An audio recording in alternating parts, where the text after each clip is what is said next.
Here we go. Hey, it's Sunday. Hope you guys are out there having a good weekend. I mean, it's almost over. If you made a lot of money this weekend, clap your hands. I only made about 250 bucks, but I didn't drive a whole lot. I had other things I had to do. I'm really starting to build, my social media presence because if this is the direction that I'm going to go and to help and let people know what's really going on in the gig economy and just in America in general, then I've got to start getting into the algorithm, start getting my footprint together. So I appreciate all you guys for sharing the videos on Facebook, sharing them on, IG, TikTok, X, my man Ron, always for, taking clips of my videos and he's sharing them on his side. Man, what up, Jay Stokes? What up, AP? Man, you guys are all right. Y'all already in the building already. But today I'm gonna start out this live stream pretty funny. I'm gonna start it out. I actually have that can a Lyft driver kick you out. I'm gonna because people keep bugging me about it. And Jeff, man, everybody's talking about it except you. You're the only one not talking about it. I thought I made myself clear a long time ago. I thought I made myself clear before saying the reason why I do things the way I do is because I value me and my time. So I'm going to share their screen with you and we going to talk about it real quick because everybody wants to know, Jeff, why ain't you talking about it? I'm like, oh, bro, I already talked about it. This right here is what I'm talking about. This, where it is that? It says, a lot of them are trying to do that now. Woman calls $70 Lyft. Driver kicks her out after she refused to pay him directly. And then she says, he thought he had a food. Somebody said that in her comments. He thought he had a food. Thing is, y'all think y'all got a food. We ain't stupid. See, most riders don't understand logistics. They don't understand rideshare. So when you say he thought he had a fool, no. What you had was a smart driver. That's what you had. You were the fool. If you really think we're going to let these apps sell us like slaves for $70 and pay us for $33, you're riding in our car. This is our car. The fee shouldn't be $37 and the actual ride only $33. I mean, that's backwards. If anything, make the ride, give the driver 50 and Lyft can take 20. But when you want to play this game and say, oh, yeah, we don't care what Lyft pays you. I don't care. That's not your. And she said something about, she said, I'm super upset. I've never been so disrespected in my life. I'm in Fort Lauderdale, try to get an Uber. Wait a minute. Let me go down a little bit. What did she say? Because this thing's moving around too fast for me. I hate all these little damn apps and bots and crazy shit all over my screen. And then she says she called Lyft for extra comfort. She says, I paid $70 for the ride. You paid $70 for the ride. So the apps at that point know how much you're willing to pay. They know you're willing to pay 70. What up, y'all? Say, how you like my Uber driver body cam video? I like that, Rob. I like that, brother. What up, Triple E? So she was saying he gets here and he tells me, wait, before I get out, I need to talk to you. Said Lyft is only paying him $33 and wanted to cancel the ride. Once you cancel the ride, she's not paying for it anymore. That's what a lot of people in her comments didn't realize. Once the driver cancels the ride and you cancel the next driver that's trying to be matched with you, you are no longer paying for that Lyft. That Lyft is done. It credits your account instantly. You don't pay for it. And she said, the dude said, I want to cancel it and pay him his worth. Know your worth. And that's the only way he takes me to the airport. I side with the driver. I side with it. Because if you sit up there and say, and she said, no, sir, I only called Lyft. I don't have anything to do with your technicality, she claims. Then he states she refused to complete the trip. I agree with him again. Because if you tell me to my face, you don't care if I'm underpaid for this trip, then why should I care about where you getting to? I mean, it's common sense. If you tell me to my face, I don't care that you getting underpaid. I don't care Lyft is scamming you. I don't care. I'm paying Lyft. Then let Lyft come get your ass. That's what I say. Let Lyft come get you. Because I've dealt with so many people that have said, you know what? Like right here it says, he thought he had a food because what did he expect you to give him cash on top of the 70 you already paid? That's what it says on here. Somebody sat there and said, this Kimberly farmer, he thought he had a food. What did you expect you to give him cash on top of the 70 you already paid? See, that tells you these people don't understand rideshare. Once the driver cancels, there is no more $70 she paid. The money only goes to the driver now. The money stays in the economy now. It stays in that community now. So when he was probably willing to give her a discount and do it for like 40 or 50, but he wasn't doing it for no 33. He probably said, hey, I'll do it for 55. I'll do it for 60. Give her a discount. So she's going to save money and he's going to make more than what the app's paying. That's kind of how the system works. But you got people out there and and TikTok land that probably don't even do Uber and Lyft, don't even understand what we're talking about. My channel exposes so much of what's really going on with the American economy, not just in rideshare alone. It's people like that lady, that Kimberly Farmer lady, who needs to be watching videos on this channel to realize one day her ass is going to be unemployed. She's going to not have anywhere to live. And she's going to be like, well, how come ain't nobody help them out? Because we as drivers are trying to help you people out. We're trying to give you the benefit of the doubt by saying you keep your money, keep it. We're going to cancel this ride and you can pay us less. That's what we be trying to tell people.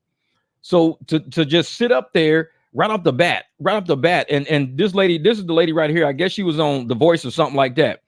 But it don't matter where you at. You could be on The Voice, you could be on the neck, the ear, the hear, the feel, the touch. We don't give a shit what you've been on. If you ain't willing to pay us our worth, you got to get out. You don't tell us to our face, hey, you know what? I don't care about your technicalities, and I don't care about your ass getting to the airport. Do you understand how the system works? Lyft doesn't own our cars. Uber don't own we own our cars. We have to pay for the tires, the insurance, the fuel, the note.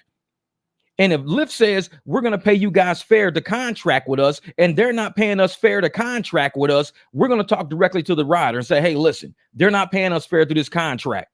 There's a lot going on in this economy that you don't even know about because you're probably not at that level of intellect yet. But there's a lot going on right now. Go check out MikeDrop.com or Mike Drop Barbecue, and you can see exactly what's going on with the American economy. But she's not like that. I don't care about your technicalities. Cancel the ride. She can get out. Get her luggage. Get all that shit. Get out. And that's just how we play the game. If you don't want to help us, we can't help you.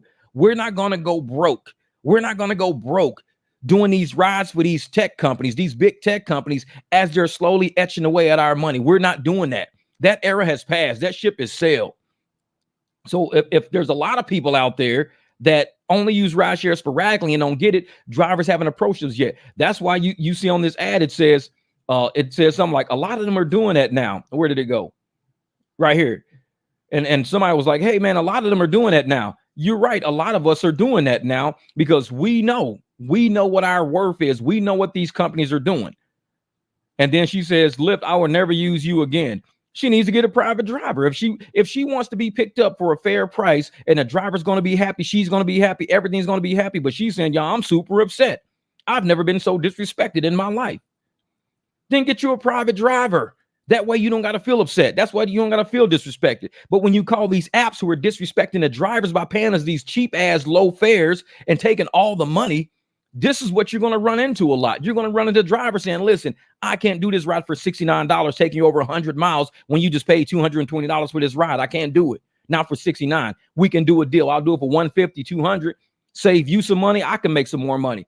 But if you say, well, I don't care, that's not my problem, then you can get out of the car. This is not your ride. Good luck getting another one. And when more drivers start doing this, the app's got a choice to make. Either you pay drivers more, or this is the shit you're going to have to keep dealing with. Like I said, we the 300, we coming for it. When I said we coming for our money, we coming for our money. And then on the back end, this is some back end shit she tried to say. She said, I reported him to Lyft, who cares? And they allowed this man to come back, and he just picked up a white family, smirked in my face, and drove off. Why you got to talk about the white family?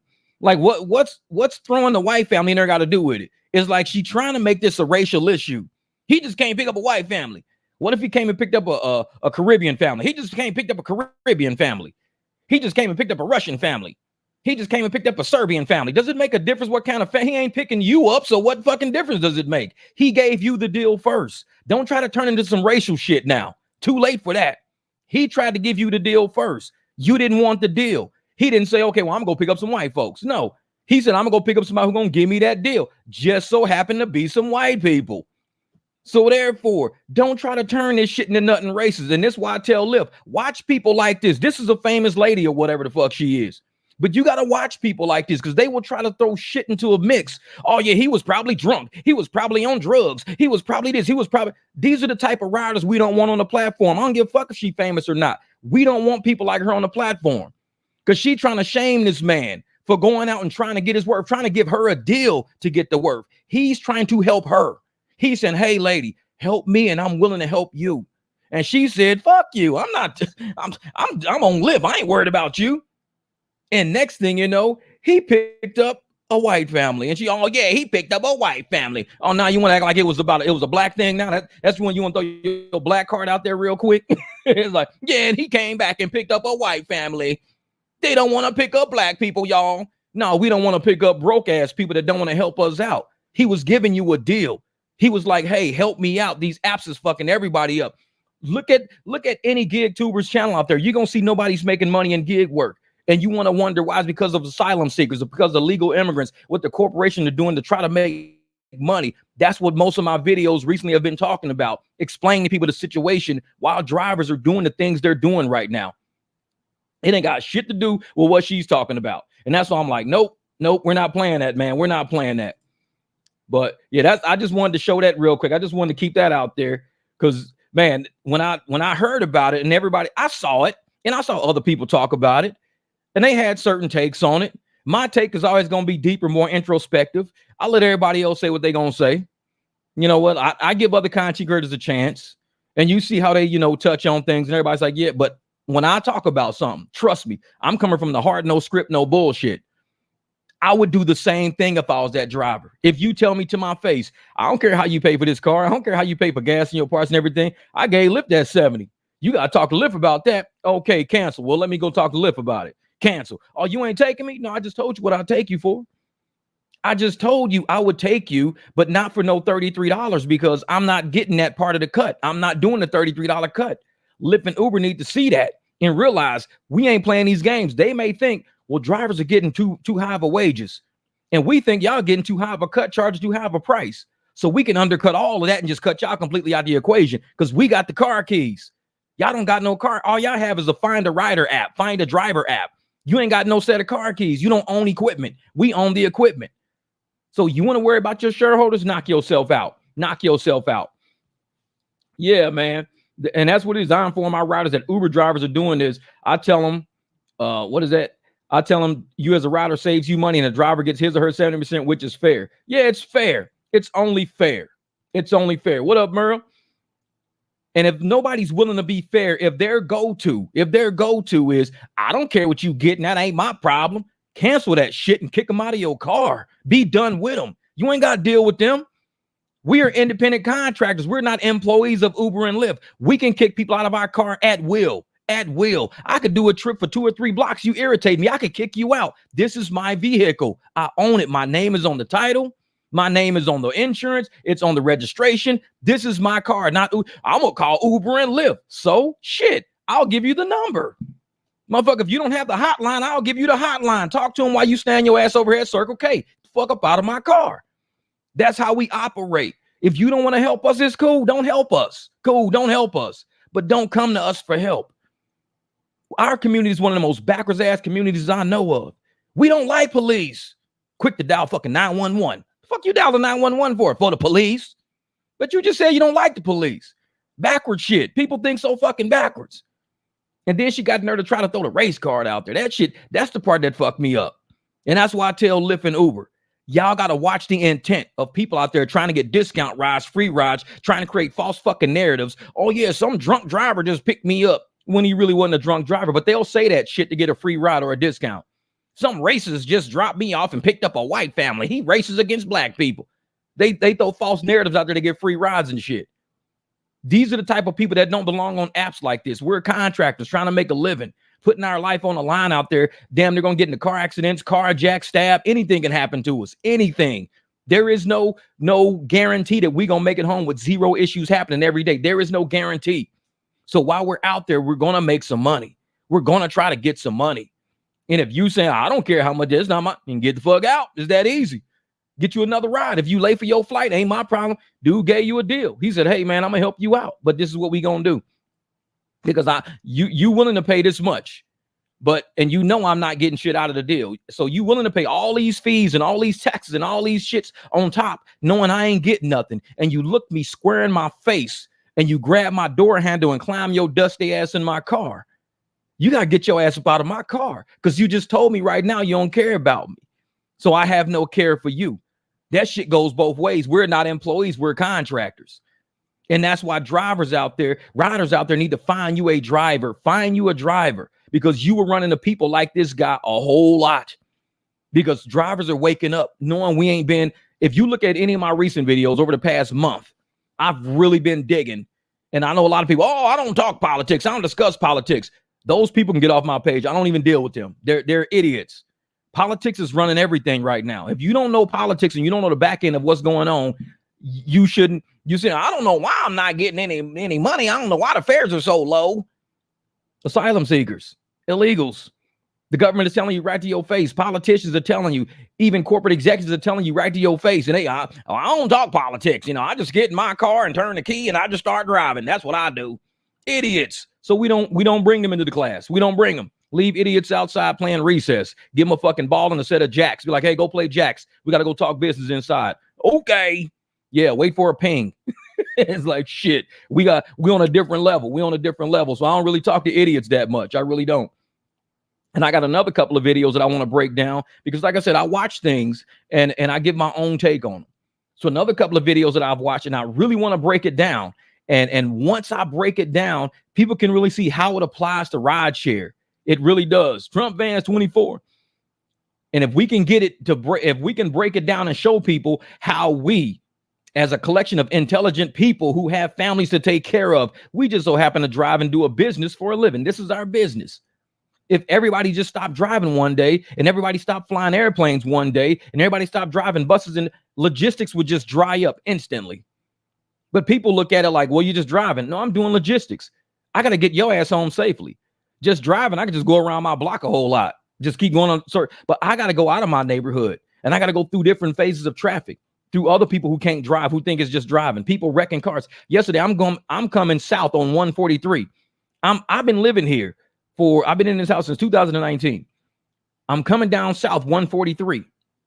I see a white Jeep Cherokee, all airbags, flipped out, sideways, facing, and it was going 143 north. This has never happened on 143, ever. Not since I've been living here. How in the hell did somebody wreck by themselves on 143? They hit a sidewall is what they did. They got sidewalls and construction going through. These are the type of people we're driving around every day, trying to drive 8 hours a day around these type of people who can't just drive in a straight line down 143. They're flipping their cars and shit on one. It's never happened. But when we leave our house, these are the people we have to drive around. These are the people we got to look out for to make sure we're not sitting next to them and they don't flip in our cars. Yet people, oh, you're just driving. No, I'm staying alive. I'm surviving. It's a little bit different. Driving is me going from here, down the street and parking. I just drove. But for me to do logistics through this whole city and all these crazy ass non-drivers, people who only drive maybe, 10,000, 12,000 miles a year, we do that shit in 2-3 months. What you do in a year, we do in a few months. We do this a lot and we got to make it home. So when people, like I said, people like this, I don't get it. What up, Triple E? I don't get it when they really think that their money is best spent because they don't understand what's going on in America right now, especially corporate America. Their money is best spent giving it to big tech, who in turn gets rid of American workers in America and uses illegals in America and takes American dollars from Americans who are looking into an American's face going, I'm going to get this money to big tech. I'm not giving it to you. I paid Lyft. I'm giving it to Lyft. Well, what about me? I don't care about you. And big tech don't care about you. Because once big tech is done what they're doing, you really think they're going to look at the average American citizen and go, man, we got all this money, man. These shareholders are really rich and paid. Let's get his money back to some of these drivers. Let's do that. No, you're going to be broke, evicted, done lost your car, lost your job, lost your boyfriend. Everything's going to be done. And you're going to be like, man, I'll be like, how much money did you spend on Lyft in the past 2 years? How much money you spend on Lyft? Damn, a whole lot. Call Lyft and tell them, hey, Lyft, I spent all this money with you, man. I'm about to get evicted. Can you hook me up? Can you help me out? They're going to be like, no, we're an app. I mean, you can talk to a driver or somebody, but we're an app. We just found drivers for you. We don't take care of you. That's not our job to take care of you. But a driver's job, we like to take care of everybody in our neighborhood. This is what we do. We take care of our community. Like I said, I've given people free rides who like, Jeff, man, I ain't got no money till the weekend. Is there any, you know what? I'll come pick you up. I'll get you to work today. Don't worry about it. They'll cash at me the moment they get their check. That's how we do.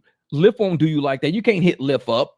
Hey, Lyft, man, I really need to get home from this nightclub, man. But I'm drunk as hell. I ain't got no money on me. Lyft will be like, well, you can start walking now. I don't know what to tell you. What up, King James? Man, Yeah, many bar drivers out there, stay clear. UCBS, slow down, move around them. Oh yeah, oh yeah. And that's what it is, man. I salute all bar drivers out there. Stay clear, UCBS, slow down, move on around them. Yeah, man, as hard as we drive out here, and we get these cars home every night. No dents, no dings. I did get rented one time in a Beamer, and I had to deal with that on the side of the road. But for the most part, we got to make it home every day. No shattered windows from somebody trying to stab a passenger in the back, no crazy shit like that. We got to make it home every day. And we do. A lot of people can't even go out to a nightclub without having to call home. Yeah, I was at this club last night and I got shot. Motherfucker, this is the third time you've been shot this year. I know, but I be kicking it though. I be turned up. I be turned up for what? Like, motherfucker, you've been shot 3 times this year going out the club. They can't even do that shit. Like, you can't live life right without getting killed. Motherfucker go to their own birthday party, get killed at their own birthday party. It's like, you can't even live life like that. We got to do this shit every day. Out in the streets with people like this every day. And we still make it back. And that's why a lot of us, man, we got to be like that guy did in the article. We got to tell people right off the bat, listen, if there's a way, hold up for a second. I got to plug this in. There we go. My screen got dim. I was like, what? I forgot I had the laptop in the kitchen. I just brought it back in here. It's like, jeez. So I'm sitting there like, why is my laptop getting dark? The little battery thing at the bottom popped up like, oh, I forgot to plug it in. Yeah, cheap rides are over for passengers. They are paying closer to the true cost of a trip. Oh, yeah. Oh, yeah. And see, the thing is, they're giving 30% discounts across the boards because what they want to do is try to eliminate cash rides. That's what they're trying to eliminate, cash rides. We all know what they're doing. The apps aren't stupid. We ain't stupid. So what they do is they'll give somebody a ride at, let's say, $2 a mile. And on those rides, they're paying the driver 66 cents a mile. Nobody's driving for 66 cents a mile. So unless that rider pays the driver straight up, that person may not get anywhere unless there's an incentive put on it. Like, hey, if you're working on a quest, I mean, you can add this ride to your quest or whatever your challenge. But for the most part, that rider's not getting picked up. Not by me, I know. Because I see those rides. No, hell no. Last night I was sitting north a little bit, and I saw a $40 ride from like the Arcadia area, all the way to Apache Junction. And it said Lyft Black. It was like $2 a mile. 20 miles, over 20 miles, all the way down the 101, the 51, down the 202, hit the 60, go almost to Apache Junction for $40 in a Lyft Black. That trip right there, like me, I charge personally for about a 20-mile trip like that, roughly about $60, $70. So I know the app was probably charging these people $80, $90. Giving me 40. And so I was like, nah, I just declined it because I'm thinking I don't even want to go to Apache Junction. I wasn't going to that side of town because I'm gonna have to go all the way there, then come all the way back to come home. So I said, I'm gonna let somebody who lives on that side of town take that ride. I'm not taking it. I could have tried to convert it and said, but I said, you know what? I'm not even gonna mess with that. And it was only like a mile away from me to pick up. But the fact that it was like that, I'm like, no. And I know what these apps are trying now. They're trying to give everybody discounts. Hey, we'll give you 30% off. Hey, we'll give you 20% off. And they try to undercut the driver. So they're not giving them 20, 30% off. They're saying the driver is going to give you 20, 30% off because we're going to get charged less. We're going to get paid less. So I'm like, no, I'm cool. Nah, I'm good on that. And more, like I said, more drive. What up, Fortune? More drivers need to go out there. Yeah, UberX Share is dead. Yeah, I don't even do shared. You see shared pop up, just start laughing. UberX Share. And I'm going to tell you about what UberX Shared is. Because Dara said it on one of his interviews. They want to use UberX Share bad. They want to use it bad. But they usually only have, like, let's say one person supposed to ride. But they're allowing 2-3 people to try to get in your car for the price of one. And they get a UberX Share price. It's happened to me a couple of times. One time I did a video on it when I was picking this guy up down this dark street. And I was like, damn, I don't see nobody down there. I went anyways. And it was him and his girl. They were leaning against their car in the driveway. I did a video on this one. I canceled their UberX Shared and I did it for $25 cash because for one, it was 2 people and it said it was only 1 seat. So right off the bat, terms of service was out the window. Even if I wanted to agree with the terms of service, it was out the window because if you're saying UberX Share 1 seat is for that deal that's right there and that deal comes out, what we talk about, voidable contracts. The contract is now voidable. If I take these two people for the price the app is giving me, that means I allowed a voidable contract to stand. I allowed it to stand. But a voidable contract gives you the option to either abide by it and do it, or you can void it out and say, I don't want any of it. I chose the second part. I said, I don't want any of it. I'm going to cancel this voidable contract because it's two of you guys when it should be one. But I'll take you for $25 cash. And so I got them there for 25 cash. This is, like I said, this is how we got to do it, man. Understand contract law. Understand what's going on out there. A lot of these people really think the terms of service is the Bible, and it's not. If you haven't seen my video of void and voidable contracts, that entire video is comprehensive, very comprehensive. It's everything what's going on in these courts with Uber, why they keep being found guilty, settling, paying restitution. Restitution, I even talk about that in the videos, is when you create a victim of a crime, or either without a crime, but you harm somebody. So Uber and Lyft, the courts, highly intelligent people in the courts would not say Uber and Lyft, and even the attorneys for Uber and Lyft wouldn't say that they have to pay restitution if they didn't have to. If they know harm has been done, see harm, see a violation, see a crime, they're charged restitution, and they go, well, we didn't do nothing wrong. No, they know they did something wrong. My video's about court. Y'all got to watch some people out there. Like I said, we don't have a lot of intelligent people in rideshare. Not a lot. We got some, but that's why the rideshare apps pick on these people, because they've been employees their whole life. They never had to look at a contract. They just go to an interview, they get hired. They go to an interview, they get hired. They go to an interview, they get hired. They never look at contracts. Once you become in business for yourself, contracts become very important because they become void and voidable. Once you start, buying houses, void, voidable, HOA or not HOA.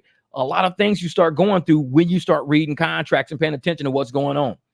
So we got a lot of drivers out there now that are waking up and realizing, hey, I'm a business. I'm not an employee. I'm an actual business. Let me read this contract. Let me read this. And when you start reading it, what happens? You start seeing violations. You start seeing the terms of service is really a voidable contract. It's illegal. A lot of stuff in there is completely void. It's not legal at all. And the courts even say, this is not even legal. What do you guys? You guys got to pay restitution for this. This is not even legal. But attorneys write this for people who can't read. They don't have pictures in there for people that can't read. These are actually words and terms, big words and terms to some people who haven't seen these words. Then you get illegals that come in and do this stuff. The illegals don't know nothing about American law, American contract law. They don't know nothing about it. So they're going to do exactly what Uber and Lyft tells them to do. Take these rides, keep your AR up, keep your cancels down, do these rides. Okay, you're working now. You're working. You're in America now. You're working. Okay. Illegals don't know that. They have no idea. So they come over here thinking, man, these people are great. They give me a car. They give me money. They got me work. You're a slave. You don't even realize you're a slave. They give me a barn. I pick all the cotton I want. I milk cows and shit. Man, I be picking eggs. You're a slave. You don't even realize it. Because when you're born into it, when it's always around you and you don't know no difference. See, we know difference. We come from an era of lucrative money making. We come from hey, Jeff gonna be in Phoenix for a few days. That's what's up, brother. And Devin messaged them as soon as you drive to him. Should be shortly, 2 to 3 minutes, and then I'm out. Yeah, that's it. 20% pros, 80% dummies. And like I said, if we let people know right off the bat, we come from a place of lucrative background, lucrative money making, lucrative business deals, just like the video I dropped this morning. It's doing pretty well. Thank you guys for sharing that and watching it and commenting on it, because when we do videos like that, the information gets out there, it goes viral. The haters don't like my channel, and I'm glad the haters don't like, because if the haters love my channel, that means my channel would suck. If the haters like my channel, that means my channel was going downhill. The haters hate when I make a video, and I love it. I remove their comments and block their ass every morning. Oh, you ain't saying shit.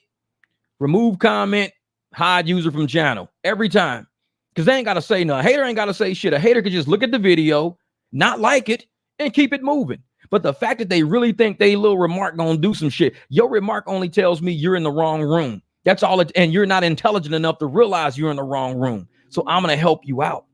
I'm gonna remove your comment and kick you out the fucking room. That's what I do. I help people. So therefore, you ain't gotta worry about my channel ever wasting your time again at all. Haters stay in the shadows because they know when they try to come out and say some sideways shit, I'm on it. I'm on it. I don't care about disagreeing, but don't try to disrespect me. Don't do that, because you asking for it at that point. Y'all know I'm a respectful person. I don't go to nobody else's channel and disrespect them across the boards. Everybody knows that. Look for my name on anybody's channel. I don't disrespect them on their channel. I could if I wanted to, but why would I want to? That's not how I'm built. So when people are built to come disrespect people and they come stop by my channel, I send them somewhere else. Other people need your comments. Other people need your watching and views and content. Other people need that. I don't need it. So I kick them out of here, man. I don't do that shit. It was up, Jay Watt's wife, new job paying her $4 per mile. Any business-related driving for the company, trying to act like us, asking for $2 or more miles, too much. Exactly. So you can get paid pretty lucrative. You can get paid pretty lucrative with the right company. Now, the videos I'm dropping is showing politicians and all these government officials, and oh yeah, the American worker wants too much money. Yeah, they want too much money. So we're looking for asylum seekers. Just like Elon Musk said in the video I dropped this morning. He said asylum seekers, not people who have been granted asylum. Asylum seekers are people who still have to go through a process. They still have to go through a system. They're seeking asylum.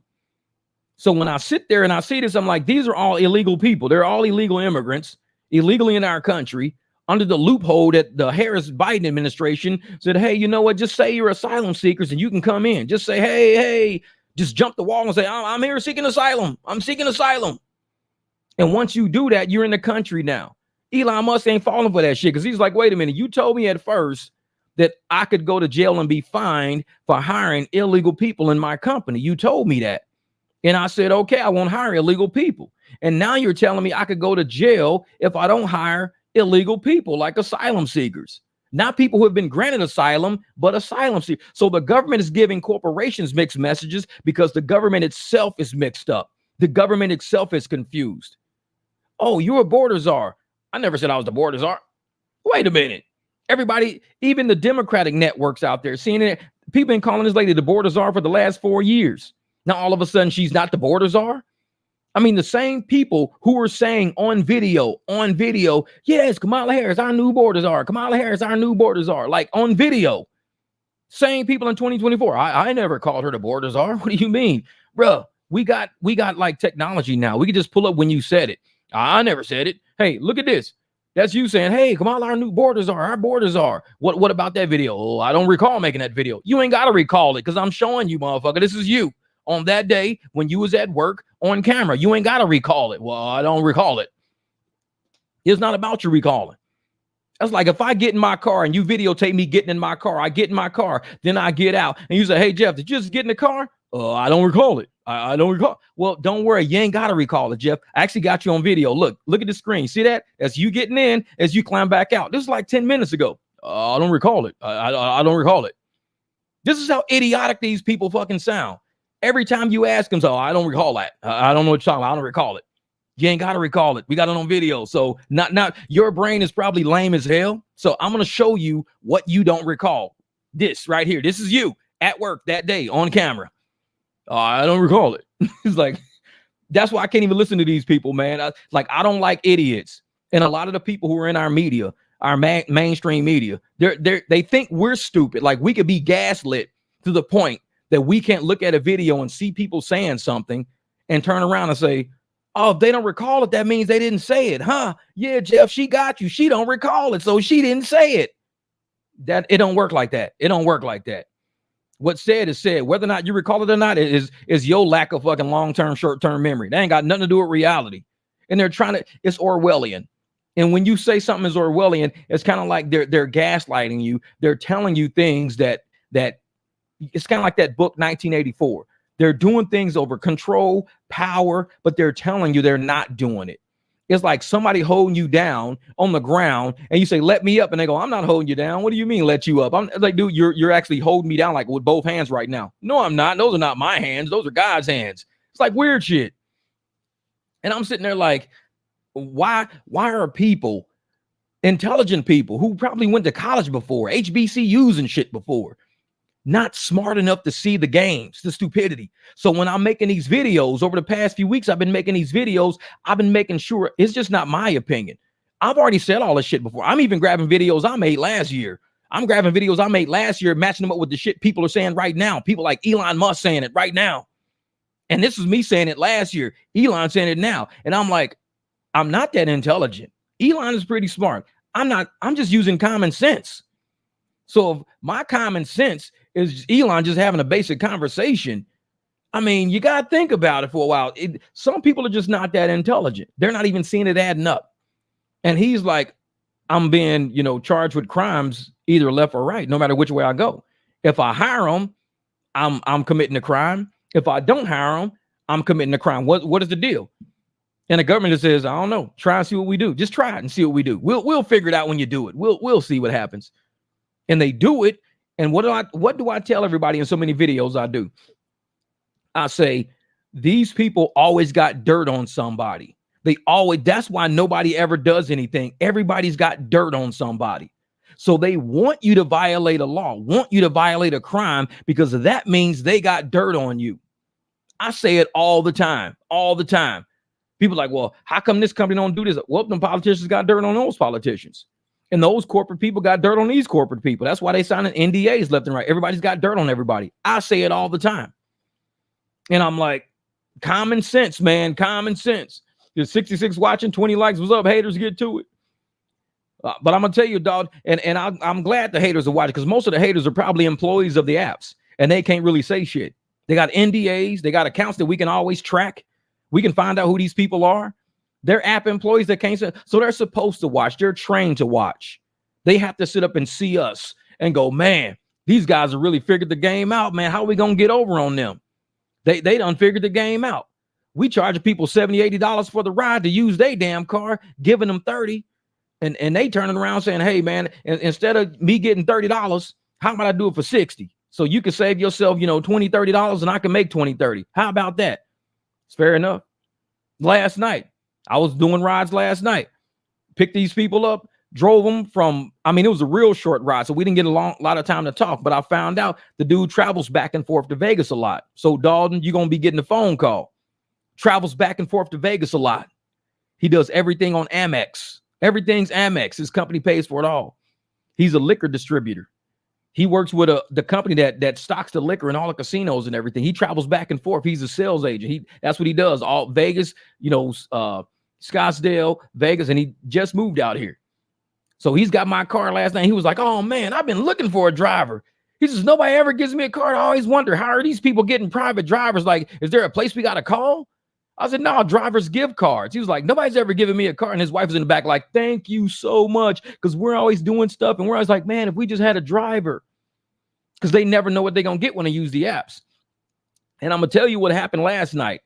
These people were paying like $29 for a ride, $29. I was getting 24 out of the 29. You know why? I was the only person in the area, and I left my phone locked on black and black SUV.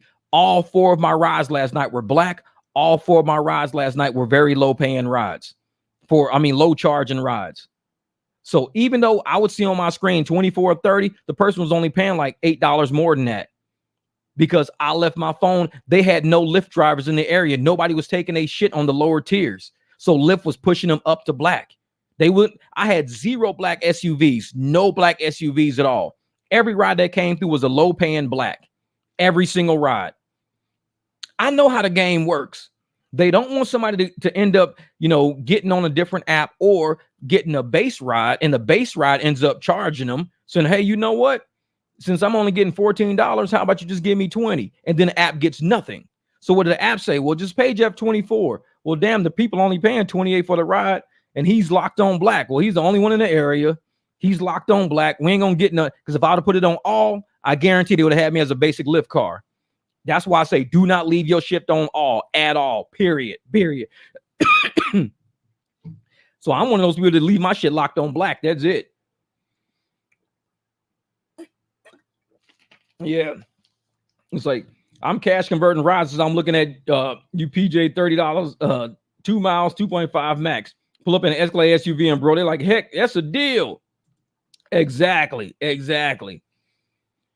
And I'm like, when I drive up, and twice last night, one guy, he was even like, yeah, man, says, I got to talk my wife into getting one of these. This thing is massive. He didn't order that. He ordered a base car, but there was nobody in the area, and I was locked on black, so they had to use me. And he was like, man, I got to get my wife to get this. It's like, I've never seen the inside of one of these. This thing is massive. I was like, yeah, that's what I said when I was buying it. I was like, damn, I only had it for a few months, but when I was buying it, I was like, damn, this thing is massive inside. I was like, I was going to get an Acura MDX, but this, I said, 8 people can fit in this thing with luggage. I said, this is like a minibus. I'm cruising the hell out of this big ass thing. And it's only got a 3.5 engine, not a V8. It's a 3.5 turbo. So I'm getting like over 20 miles a gallon on highway. This is easy. I cruise up highways all day. I love it, man. I love it. But yeah, the real question is, why does that shit fly in court? Try that while you're on trial. Exactly. See, what's good, Fortune? Weekly goals getting hit through the word of mouth and Vistaprint, basically feeding his family. Yeah.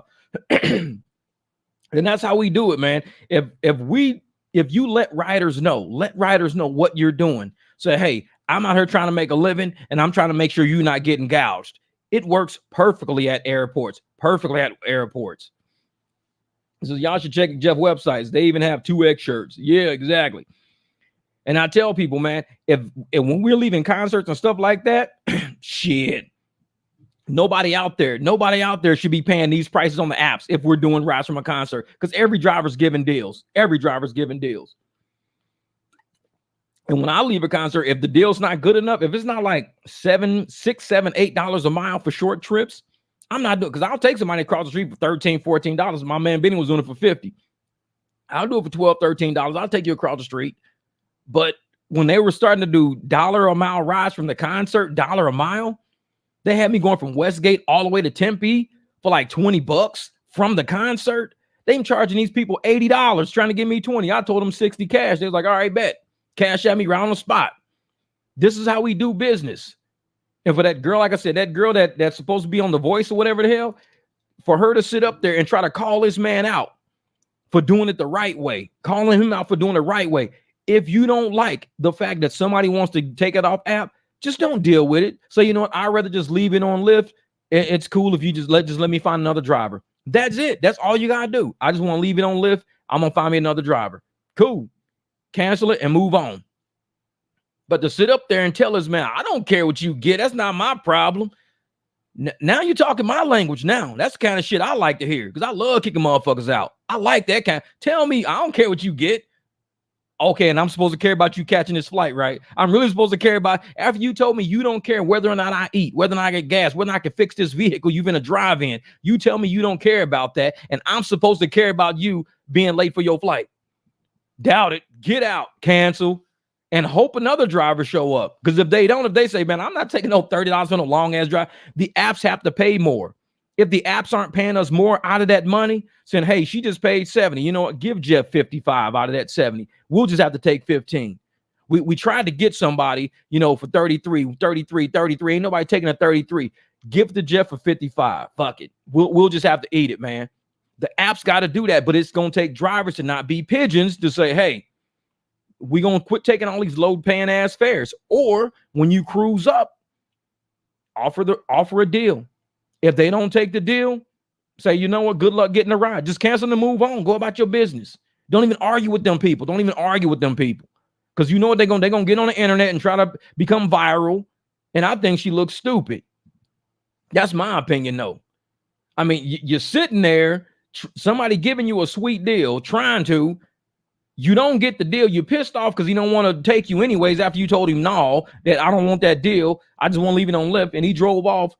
And now you want to turn into a race thing now. That's what cracked me up about that whole thing. And this is how people are running the election, right? It's all race-based. Everything is based on race. If you played a black card, that's like a royal flush. Like you win the fucking game. Just say something's black. Just put black on it. Just somehow figure it out to where it's black. It's got to do with black. Guarantee is a royal flush, motherfucker. You win. Because if anybody stands against that royal flush, trust me, they're racist. Play that racist card. It's like, man, you can't do that. What up, William Mills, my brother? Exactly. Wait on another driver then. That's what I'm saying. Wait on another driver. Yeah, I cancel them too, but I think it's going to make them look bad. And the thing is, when I cancel somebody, I've already got my mind made up that either I'm going to take you and we're going to have a great ride, a great deal. We got Spotify, this and that. I even got some water in the back if you need some water or something. Either I'm going to give you the ride service that you're willing to pay for, or you're going to have to find a sucker to do it for what the apps are trying to cut us out for. Because a lot of us, we're not doing it. I'm not sitting up there doing $15. Like I said, that ride last night was $40 for over 20 miles of driving all the way to Apache Junction in a black SUV. That should have been at least minimum like $80, $90 for me. 80 or 90. 20 miles.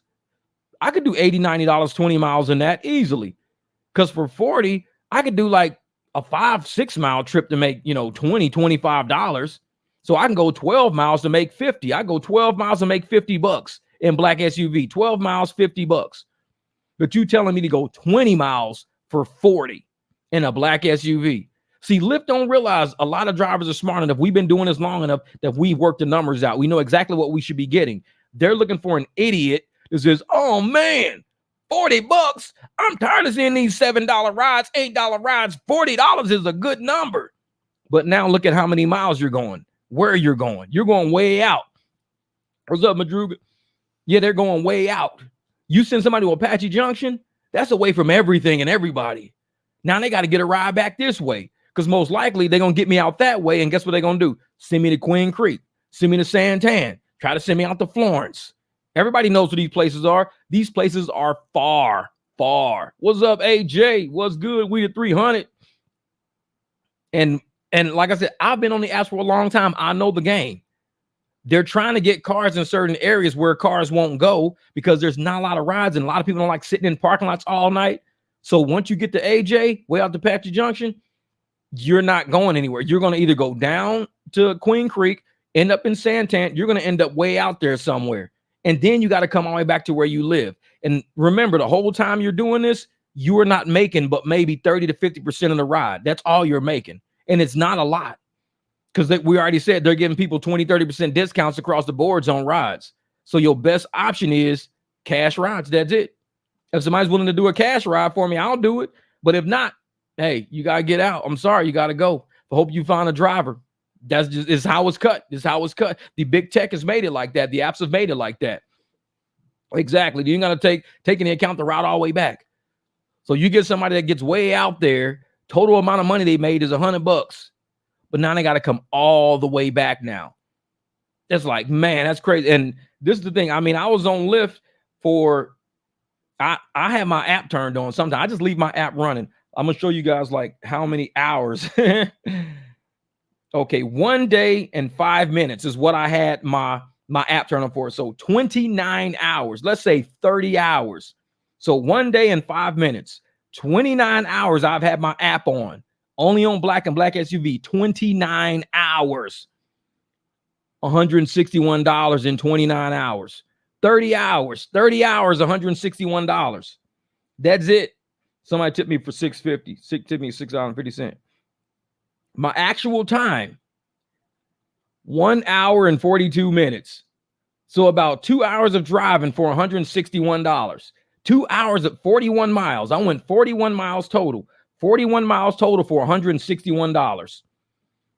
41 miles. So I'm averaging about $4 a mile. I do about $4 a mile. $161, 1 hour, 42 minutes. But my phone was left on for over 30 hours.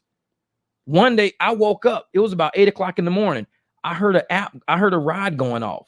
I'm like, my phone been on all night long and they ain't send me a ride. Nick said, your app looks like mine. I'm telling you, because I don't play with these people, man. But you look at my Cash App. You look at my Venmo. You look at my Square. You look at my Cash. This ain't shit. This right here is like, this is my, scrub shit. I just leave Lyft running in the background. I don't even run Lyft. I just leave it in the background running. Like, I don't even take pings. I could put it on XL or like XL Comfort and all that and get $1 a mile, $1. 77 cents. I can turn it all the way to X, like basic Lyft, and get like, maybe 66 cents a mile. But I'd rather just get $4 a mile. Because if you're at 66 cents a mile, and let's say I'm getting $4.20 a mile, that's about 7X right there. From 60 cents to $4.20 is 7X. So somebody working at 60 cents a mile has to drive 7 times further than me to make the exact same amount of money I'm making, 7 times further. And they go, oh man, you only made $161. That's on Lyft. We're private drivers. See, this is why it cracks me up when I'm seeing other people's YouTube channels and shit, because they like to show this as their real life. Look at what I got on Uber. Look at what I got on Lyft. That's what they show. But it's like, what does your bank account look like? What do you got coming in from Square? What do you got coming in from Hum when Stripe sends you money from Hum? What do you got coming in from, cash deposits you're making? What do you got coming in from Cash App and Venmo transactions you're downloading into your bank account? That's where everything really makes a difference. This is just one app. And if this one app don't pay me, I'm converting all these rides. I'm converting them. So in 1 week, because I did 6 rides in 1 week on Lyft, only 6 rides, because they don't pay shit. So why wouldn't I just do it on cash, do it on Venmo, Cash App, do private rides? Why am I going to sit there and do it this way? It makes no sense. And that's why I try to tell people, if you're going to do ride sharing logistics, understand what you're doing. Don't let these channels out there tell you Lyft is your life, Uber is your life. If you make it your life, then it's your life. Money is my life. So I got to go make money when I'm out here. I'm not doing 66 cents a mile because that's 7x less than what I'm making. So if I'm willing to take a 7x demotion to go from $4 a mile all the way down to 7, see, I'm teaching the apps. If you want to keep me driving, you got to pay me better. And the apps go, but look, you only made $161. I'm like, through you? Yeah, through you. But you don't know my private people. You don't know how I operate outside of your app. You don't know that. So when you add up everything you're doing and you see you're running on the same gas you've been running all week, you put gas in your shit once, maybe twice a whole week in this big ass truck, I maybe put gas in it twice a week. And I only put in like maybe $30, $35, $40 at a time because I let it go to about a quarter. The other day it went down below that. But usually I'm only putting in, and I'll do it like twice a week. So maybe and at the end of the week, like even today out there, I probably got more. I got about a half a tank. It's Sunday right now. I got about a half a tank, which means I didn't even use maybe 60 miles worth of gas, 70 miles worth of gas all week in that big ass truck, $70 worth of gas. And I made money on Lyft, money on private rides, and yet if I was driving at 60 cents a mile, I probably wouldn't do like 3 tanks of gas in that big ass truck.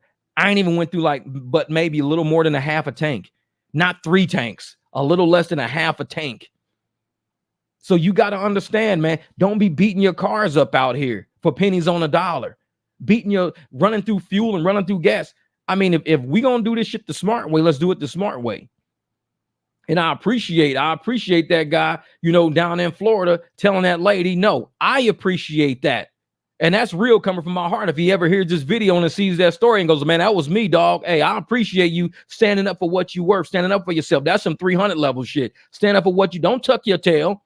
She said, leave it on the app. So I got to leave it on the app. Man, I wanted to do it off the app. Fuck her. Get her out. You ain't got to drive her around. You don't work for her.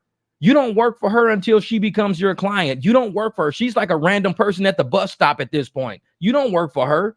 She could be somebody standing outside of Walgreens. These people don't fucking work. You don't work for none of these people. When they become your client, now you work for them now. Now you work for them. Now you can start negotiation. Now you got to give them the respect as a customer, a client of yours. Otherwise, they're just a random motherfucker on planet Earth. Y'all ain't doing no deals together. She's just a random ass person on Earth. She could be a fucking tree hugger, lawn cutter. Who the fuck knows? She ain't your people. So leave her. Go get somebody who wants to be your client. And then that's why she was all mad. Yeah. And he went and he picked up a white family because they was paying. Because he gave your black ass a chance first. He gave your black ass a chance to say, hey, I want to work for you. This is what we can do. And you say, I don't want you working for me. Shit, I'm paying Lyft. I ain't paying you. Cool. That's all you got to tell me. That's it. But don't try to throw some white folks standing over here into the mix. Oh, he picking y'all white ass up. Look at y'all white ass getting all up in his car. Look at y'all white ass. Don't throw them under the bus. They ain't got shit to do with it. Dude, try to give you the deal first. They like, well, shit, if she don't take it, we'll take it. And she mad because he actually got a deal out of it. Oh, yeah, well, he came right back and picked up some white folks. Yep, and left your black ass standing right there, right where you should have been, because he gave you the deal first. You could have been gone to the airport, been gone. That's why I tell people, man, study long, study wrong. This ain't a game no more, man. This is real money out here. This is a real game. Yeah. Say he doesn't see color at all. He see green. That's what I'm saying, man. He just see green. That's it. Just see green. Dude rolled up. He was like, hey, listen, I'm willing to give you a deal. I can't do this shit for no 30, all the way down for $33. I can't do it. She said, damn, they only giving you 33. I paid 70. They only giving you 33. Tell you what, let's do it for 60. 60. And guess what? You ain't even got a tip. If you give them $60, you save yourself about $20, $30 because of if you pay 70 to Lyft and then you give them a $20 tip, that's $90. That's $90 out of your pocket for this ride. And he ain't getting $90. But if you say, I'm going to give you 60 cash, guess what? You ain't paying $90. He's getting a whole 60 and you paying less. That's how you help a driver out. That's how you help yourself out. That's how you get your luggage from off the sidewalk into his trunk. That's how the shit works. The apps ain't going to tell you it works like that because it doesn't benefit the apps. It doesn't benefit the economy doing it the app way. The app wants you to do it their way. It don't benefit the economy doing it their way. It benefits them and their shareholders. You want to benefit your local economy? You want to benefit families in your region, in your area? Do it this way. And it upsets me because I know in 2028, I think the Olympics will be in LA again in 2028. That's what I heard. So this is what I'm thinking. Uber and Lyft is licking their chops right now because they're going to have a lot of pigeons on deck in 2028. That's what they're thinking. A lot of pigeons on deck in 2028. A lot of American drivers are going to be done. We're going to have all these pigeons. The money will not stay in LA. The Olympics will be in LA, but the money won't stay in LA. The money will be in some shareholder's pocket in Brazil, some fucking where. Who knows where it's going to be? Because that's what they're doing right now. That's what they're doing right now. They're saying, hey, we got a lot of events coming up in Phoenix. And Uber and Lyft they ain't nowhere near Phoenix. None of these investors live in Phoenix. None of them live in Phoenix. They go, oh, Phoenix got an event coming up? Yeah. Tell you what. Set the ratio to give the drivers only 40% and charge the riders a whole lot. Get the surge up. Make the surge go through the roof. Yeah, charge these riders up the ass right now. When waste management when waste management is here next year, people better have them a driver. Because if you don't, these apps are going to dig into everybody. $130 to go from point A to point B. $130 when your driver will probably be okay with like $80, $90.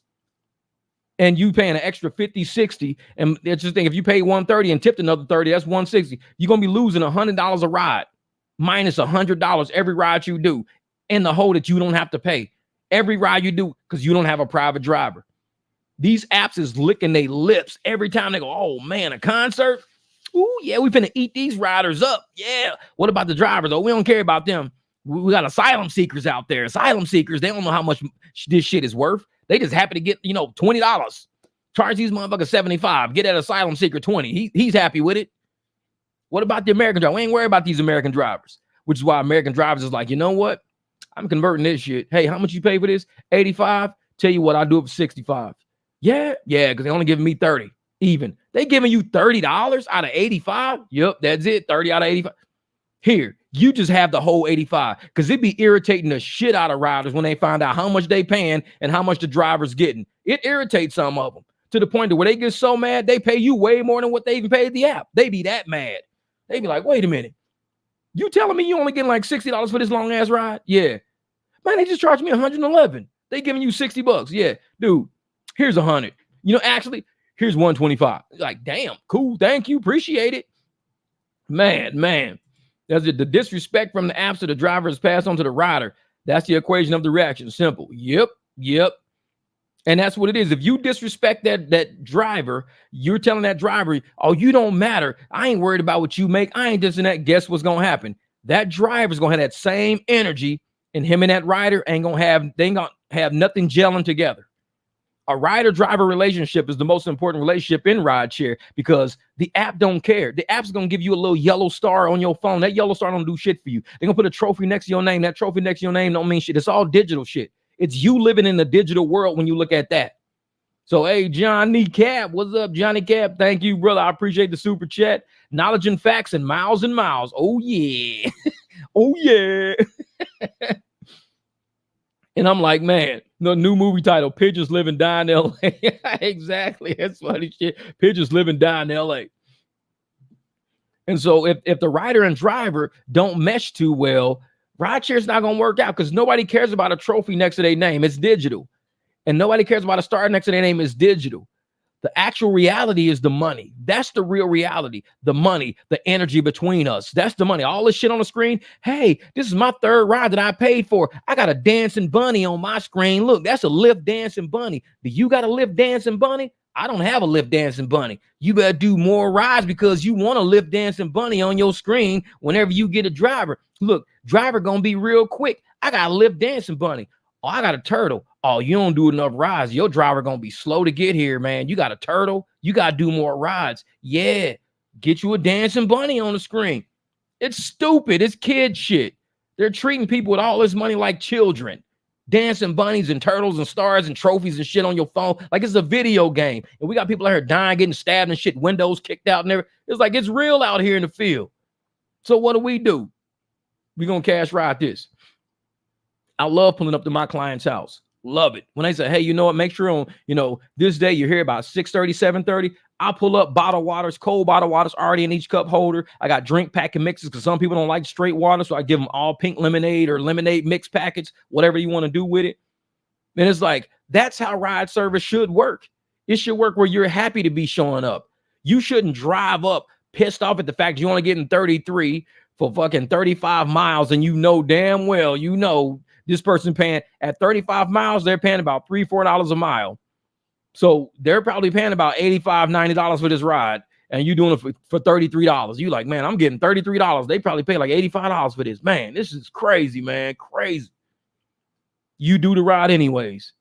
Shit, get you some private clients because it makes you feel better. When my truck is all wiped off, my client hit me the other day from the airport. He was like, hey, man, I'll be landing at this time. He was leaving Atlanta. I'll be landing at this time. I'm like, cool, no problem. I'm about to jump in the shower anyways, about to, wipe the truck down, clean it up, get it ready for you. Because they know when I show up, my truck's clean. Because I only do like 2, 3 people. If I could do 5 people a day, only 5, that's it.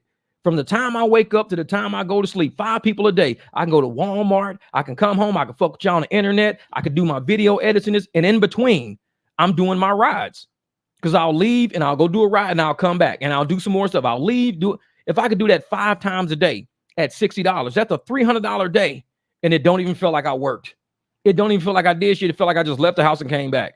I just went to the airport, did this and came back. Okay, what you do? I just went over here, dropped this lady off at work. Then I had to go sit here. So I sat here for a while. My people was ready, picked them up. Now I'm back on my side of town, dropped them off. Easy.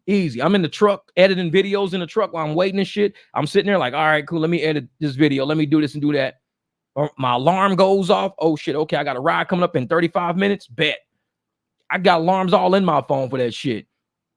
And that's how it feels when you do ride service. Ride share.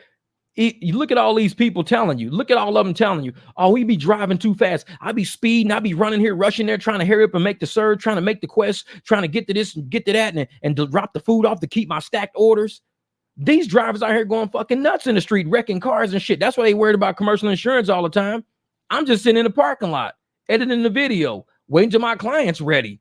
That's what I'm doing. And I'm trying to get other people to do that same shit. Des Davis, thank you, brother, for the super chat. Jeff, my brother from another mother. What's up, bro? Thank you for what you do, man. Hey, Des. Hey, I'm trying my best, brother. Real shit. I'm trying my best. I'm going through so many videos a day, so many links a day, looking up any information I can get to give us the strength we need to know what's going on in this economy around us, what's going on in this world around us. And I'm giving it back in a gig work and entrepreneurial sense to let people know what's really coming down the pipe, brother. I appreciate that super chat, man. And it's like when most people probably at a club somewhere drinking, kicking it, partying, dude, I'm in the stacks of catalog shit. I'm finding videos 2, 3 years ago. I found that video, Kristen Zveracek. I found her video from 2 years ago. And I thought, the Lyft president is leaving the company right now. She's leaving the company. She hasn't spoken about it. The video y'all saw today of her speaking was her giving an interview 2 years ago. So she's leaving the company, but she won't give an interview to nobody about her leaving the company. She's been at for 12 years. She was the foundation of rideshare as far as Lyft goes. And it's not enough for you to get on and speak to somebody about your tenure, your plans. And it's not because some shit went down. She didn't get along with a lot of people, which is why I put that clip on there when she was like, yeah, I was getting some nasty emails because she don't agree with corporate. She's kind of like how I am. And I'm telling you, what up, Bighorn Kev? What up? That's right. 6 to 7 rides on a day, 67 a pop. That's the ticket. I'm telling you, man, no more 20, 30 rides. Man. Yeah, entrepreneurship is lonely, but yet so freeing. That's right. No, we didn't do the t-shirt giveaway yet. No, we didn't do it yet. We didn't do it yet. But yeah, but that's why I think Kristen is kind of like going through what I went through when I was corporate back in, the 90s and the 2000s. She's going through what I went through when you're raised by a certain person and you carry a certain character inside of your soul. And you go to corporate, and corporate don't have no soul. Corporate has no soul. You got corporate culture, but you ain't got no corporate soul. So they're going to have you doing shit that you may or may not agree with. And sometimes you're going to say, well, why are we doing it that way?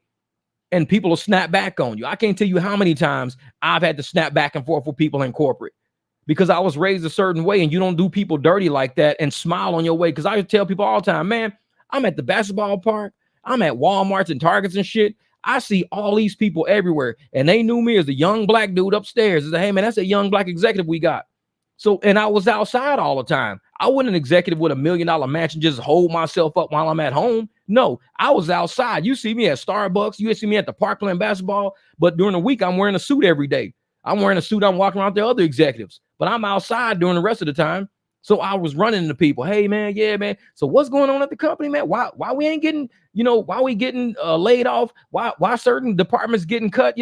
Motherfuckers talk to me like in Walmart. They see me in Walmart. And I'm like, dude, I'm a part of the community, like for real. I'm not just an executive here, but I'm a part of like the real world. And I walked away from all that shit in 2012. I said, I'm done, man. I'm done. And I think, Kristen Verichek, I don't know. I sense goodness about people, and I sense what people are wrong. And I think she had a plan. She had a plan. And she realized who she was around. And she was probably like, my plan ain't gonna work around these type of people. Because I had a plan too. And my boy Chill, he was a website designer back then for Purchase Pro. So he was a website designer for Purchase Pro, and I was working corporate America many times. My plan was to pull my people in. Many times I've called him, had him sitting in an interview with another executive in the company I was working at the time. Next thing you know, he's a web designer getting paid from the company I work for. And this is one of my homeboys. I just say, hey, man, I'll get your foot in the door. I'll tell somebody your name. You can send your resume. You can say this and that. That was my plan, to pull people up. So my man, Cyril Nelson, Sacramento, he's, I think he's still up in Sac now, but he was in Vegas. I would tell him all the time, man. It's like, bro, call this person, call this number, give it your best shot. Next thing he said, hey, Jeff, man, thanks for that number. Yeah, actually, I'll start next week. What? Yeah, bro, I'll start next week. Hey, good shit, man, good shit. Yeah, man, appreciate the link. No problem. I don't get people jobs. I get people opportunities. I hang around good ass people. I know all I got to do is get you to call somebody and you can close that deal. I have no problem with that. I ain't never got nobody no job. Never.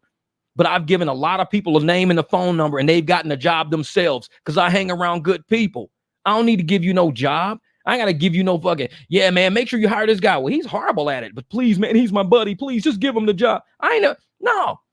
I'm like, dude, call this person, send him your resume, tell him what you do, interview with him. Cool. I do the same shit with my clients. Hey, just like with Eric, hey, here's a number, here's a name, send it to him. You got to lock your own deals. That I ain't never gave nobody a job, never. But everybody knows I've always given people an opportunity. Because if you believe in yourself and you want to do something bad enough, all you need from me is a name and a phone number. I ain't got shit to do with the rest. Here's a name, here's a phone number. Shit, I'm going to eat me some ice cream. Call me tomorrow. Hey, Jeff, man, I actually got that fucking job, dude. No way, bullshit. No, I did. I'm surprised, not surprised that they got the job, but surprised at how quick sometimes they get the job. Hey, Jeff, man, I got the website contract. Like already? Motherfucker, I just gave you the number like yesterday. So that means they didn't want to fuck with nobody else after that. They heard from you and you locked that deal down. You were that damn good. I ain't never gave nobody no job, man. This is like black and white cookies. It's very balanced. Exactly. Man, that's what it is, brother. That's genuine, bro. No matter black or white, you just help people help themselves. And that's what we do, man. That's what we do. If you willing to stand up for yourself and fight for yourself, and I'm your true teammate, I'm really on your team for real. All you need from me is a name and a number. All you need me is an opportunity, a place to go. Hey, man, go over here because they got an event. They have an event dropping this night. Make sure you're at that event. Cool. That's all I need to do. I ain't got to go there and sit because I'm around good people who all they need to know is, Jeff, what's the play? This is the plan. This is the play right here. This is the play. All right, bet. Thanks. And we just go from there. Just like when I tell people about, business cards. I tell them about, decals on your window, wearing your business shirts around because you might be in Walmart. Motherfucker walk up to you. And this is the thing. Jamil, I just ran into one of his clients yesterday. So I ran into one of Jamil's clients yesterday at the airport because Jamil's like, hey, he's in Vegas right now. And he's like, hey, man, I need you to pick some people up for him. I'm like, I got you. No problem, man. Just let me know. So the guy, texts me his information and everything. No problem. Picked him up. He was like, hey, what's up, man? Yeah, Jim told me you were a cool guy. He told me you were great. Cool, no problem. So we're driving and talking. He says, you know how Jim actually met me? I said, no. It was like, well, he was actually at the airport dropping somebody off now this is his people. He was at the airport dropping somebody off at the airport. He had just dropped them off. I'm standing on the curb. So he comes up, gives us his card, tells us this and that. And next thing you know, he's our driver. I said, hey, that's Jamil right there, man. That dude, he's a straight businessman. He don't play. If he see you looking out of place, he's about to help you. He see you looking at your phone, looking in the sky, looking around. He's about to help you. Because I witnessed him doing that when we go to the Arizona Grand and we try to make money up there. I witnessed how he works. He's sending people to my truck. Hey, Jeff, she's got to go to Walmart. And I'm like, are you serious? I'm like, Walmart? Dude, you send me somebody to fucking Walmart. But like I said, he knows what he's doing. $20 round trip, no problem. Ended up waiting 33 minutes for the lady because she decided to buy more shit than what she said. Ended up giving me $60. Went from a $20 there and back to a $60 trip. And that was only like maybe 40-something minutes, 50 minutes or something, $60. And I only went like 7 miles. That was it. Almost $10 a mile. And when I was gone, he did a ride. And when he was getting back, he was getting another couple that was paying the app $35. And he told them 25, or he told them something. And they said, okay, they agreed on 25 because I seen him work. This is how he works. 25. He left, came back, $35 square payment. He said they paid me 35 anyways because he's good. He's really good at what he does. And I'm like, man, and I like watching him work, man. I like watching him work because I can just see, how he's very casual. He's very nonchalant. Yeah, if you teach someone to fish, they'll eat for the rest of their life. You teach someone to beg, they'll be dependent for the rest of their life. There you go. This right here. If you teach someone to fish, they will eat the rest of their life. But if you teach someone how to beg, they'll be dependent for the rest of their life. That right there, that's entitlement. This is enrichment and enlightenment. This is entitlement right here. Back to back. Man, I'm glad y'all posted that shit, Duato, in Time to Wake Up. Man, I'm glad. Hey, thank you, RC Lowe's. Hey, I appreciate that, brother. Thank you for the super sticker, brother. Much love on that, man. Hey, because we in here doing some work. But yeah, man, it right here, enlightenment, and then this is enlightenment and education right here. And this right here is entitlement. Man, I love how y'all said that right before and after each other, man. That right there, man, that's everything. And if somebody don't even get that message, if you get that message and it's hurting your feelings, that means somebody taught you how to beg. If this hurts your feelings, that means somebody taught you how to beg. But if you know you out there getting it every day and you willing to help other people get it and everybody in the boat is helping each other. Hey, man, put this on your line this way. Hey, your sinker is too far down. Hey, you got the wrong hook. Hey, you're teaching each other how to fish so everybody's going to eat good. Because when you share that knowledge, you sharing all that power, you sharing all that wealth. When you doing that shit, I'm telling you, man, the village is going to only get stronger. The village is going to get stronger. But when you only got one house in the village that's strong and every other thing is dilapidated, everybody's going to come for that one house one day. And that one house is going to implode because there's too many people living in it.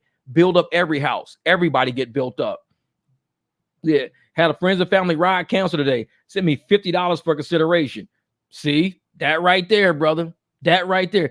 That's how you know you've been doing very well with your private people. Because when you do the apps make you fight to get $4 back on a cancel. They make you fight to get $4. And that's only if you hit a ride, if you're there. If you ain't even go there, like you sitting at the house kicking back.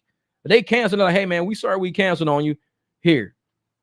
That's how I used to be, man. When I used to have to pay daycare for my son, I would even pay the daycare lady on holidays. My son be at the house with me kicking back.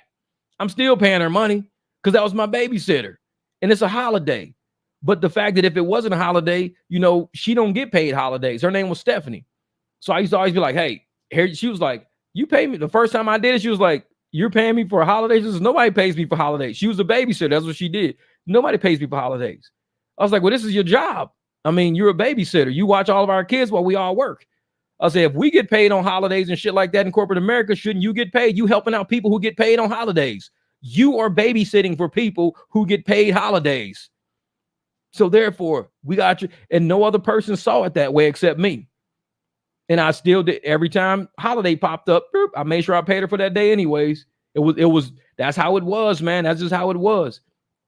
And now our sons are older, 16, 17, 21, old kids and shit like that. And it's like, these are memories we look back on. We can see each other on Facebook, Instagram, and stuff like that. See each other still there. And we know we did right by each other. We never did each other wrong. We did right by each other. And it's a good feeling to see somebody you ain't seen in 10, 15 years or whatever. And to say, hey, you know what? It's good seeing you again. And it really is good seeing you again, because you know you taught that person how to fish. Y'all taught each other how to fish. Y'all did something great for each other at that point in time. So it's good seeing you again. It ain't seeing somebody going, man, this motherfucker owe me $100. I can't stand seeing that motherfucker. I always think about that $100. I don't go through life like that. So, and it's funny because just like with Jamil, so a long time ago, you know, and I got to tell this story and this story right here is how you know how the universe is cyclical, how things go around for a reason. Years ago, met this guy, Ty. We did some work together. Pretty cool guy, cool as shit. Everybody went their own ways and everything. So I have no idea where everybody, we all on each other's Instagram and stuff like that, but we don't know where everybody is. So everybody's doing different walks of life, different things, different this, different that, but we're all still like in the car industry. We're all still in the automotive industry to some degree. Comes up. He's like, hey, Jeff, man. So he works for this corporation now who covers his travel. Hey, Jeff, I'm going to use you for airport. Cool, no problem. Been using him for airport. He's been using me for airport. He hits me up, or we're talking one day, and he's talking about, you know, life and this and that, and, you know, his furniture store. And I'm like, you got a furniture store? So he's talking about the furniture store. I'm like, oh, shit, that's crazy. Yes, right on Brown Road. This is my friend. I'm going to have to interview him. He's a young guy, owns a furniture store. Guy's cool as shit.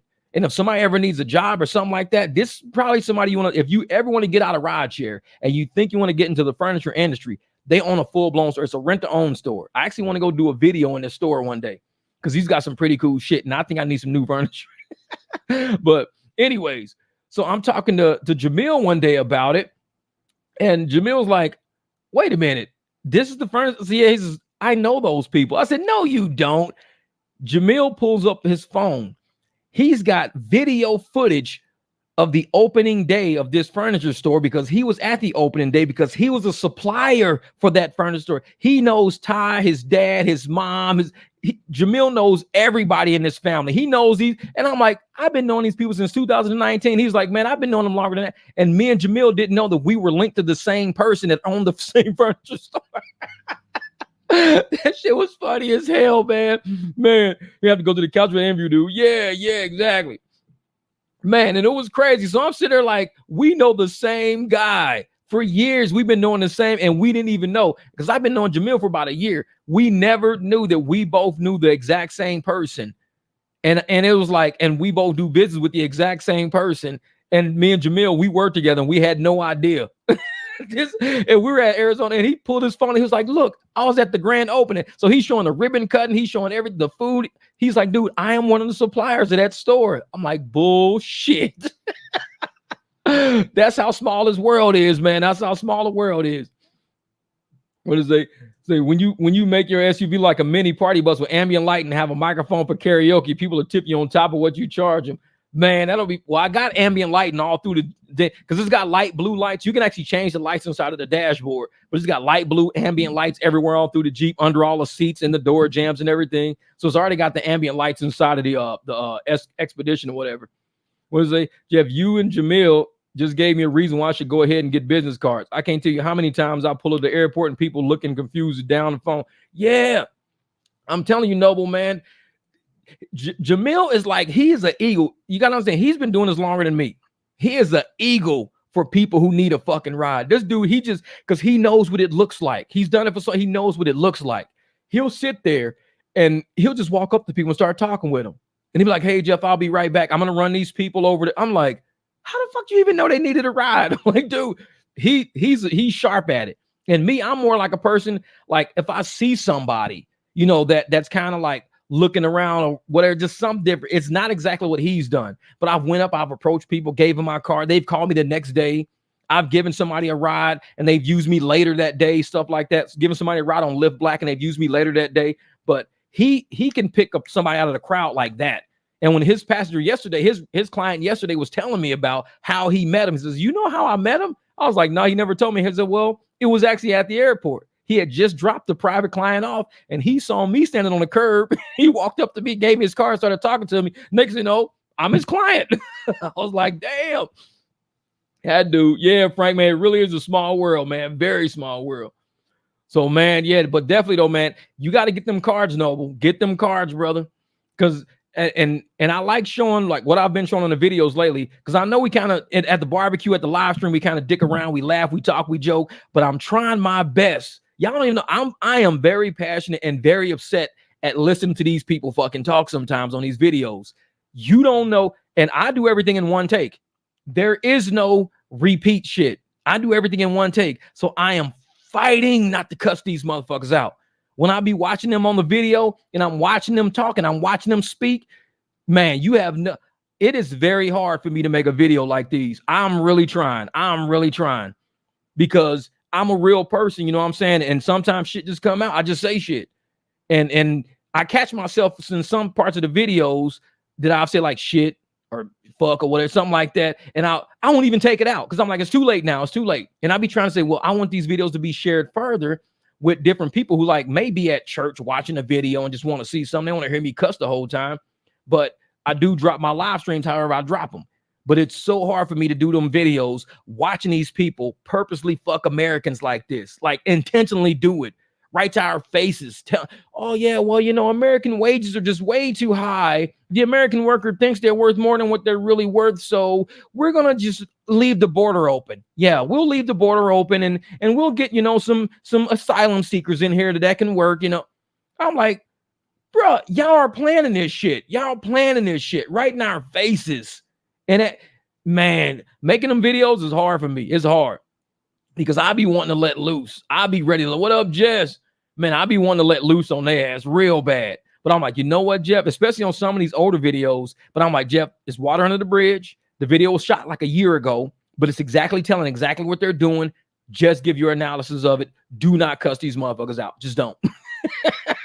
It's already water under the bridge. Like, all right, cool. And it's like you got to get into character almost, making these videos to make sure I'm thinking of certain people who may be listening at this point. And it may be people who say, hey, you know what?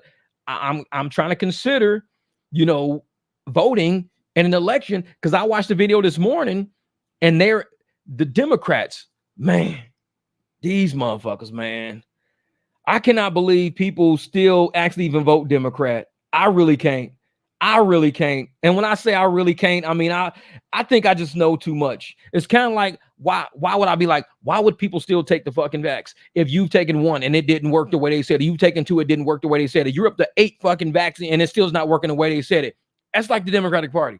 You keep voting and they keep saying shit's going to work the way they said it, but it never works the way they said it. It's like, it's like boosters. Having the Democrats in office is like having a booster shot for shit that don't even fucking work. And it's going, you know, it's going to fuck up and you know it won't work. I'm watching this video and this guy is actively detailing every administration, what they said, what they were doing. How, I mean, they even went through Biden shit, Kamala Harris. Man, I'm just like, if Americans don't really see what's really happening right in front of their face, I mean, I know I say short bus a lot, but man, we gonna need a bigger fucking bus. We gonna need a bigger bus. These short bus motherfuckers is outnumbering us, man. They outnumbering us. I'm watching this video. I'm just like, it is killing me to know that this information exists. Like it is actual true information documented. It exists. And people are like, that's not for real. That's not. And when you tell them it's true, well, I don't care if it's true or not. I don't know, man. I don't know. And the guy was 100 with it. He said, I'm pissed off at the Republicans for allowing this shit to even go this far. The Republicans should be telling the American people about all this shit they're doing, all the shit the Democrats are doing. So it's the Republicans' fault. It's their fault for not telling everybody what these people are doing. Be honest. And if the Republicans were honest, people would stop voting fucking Democrats, stop taking care of these people and covering for their ass. This dude was like, I'm not giving the Republicans a free pass.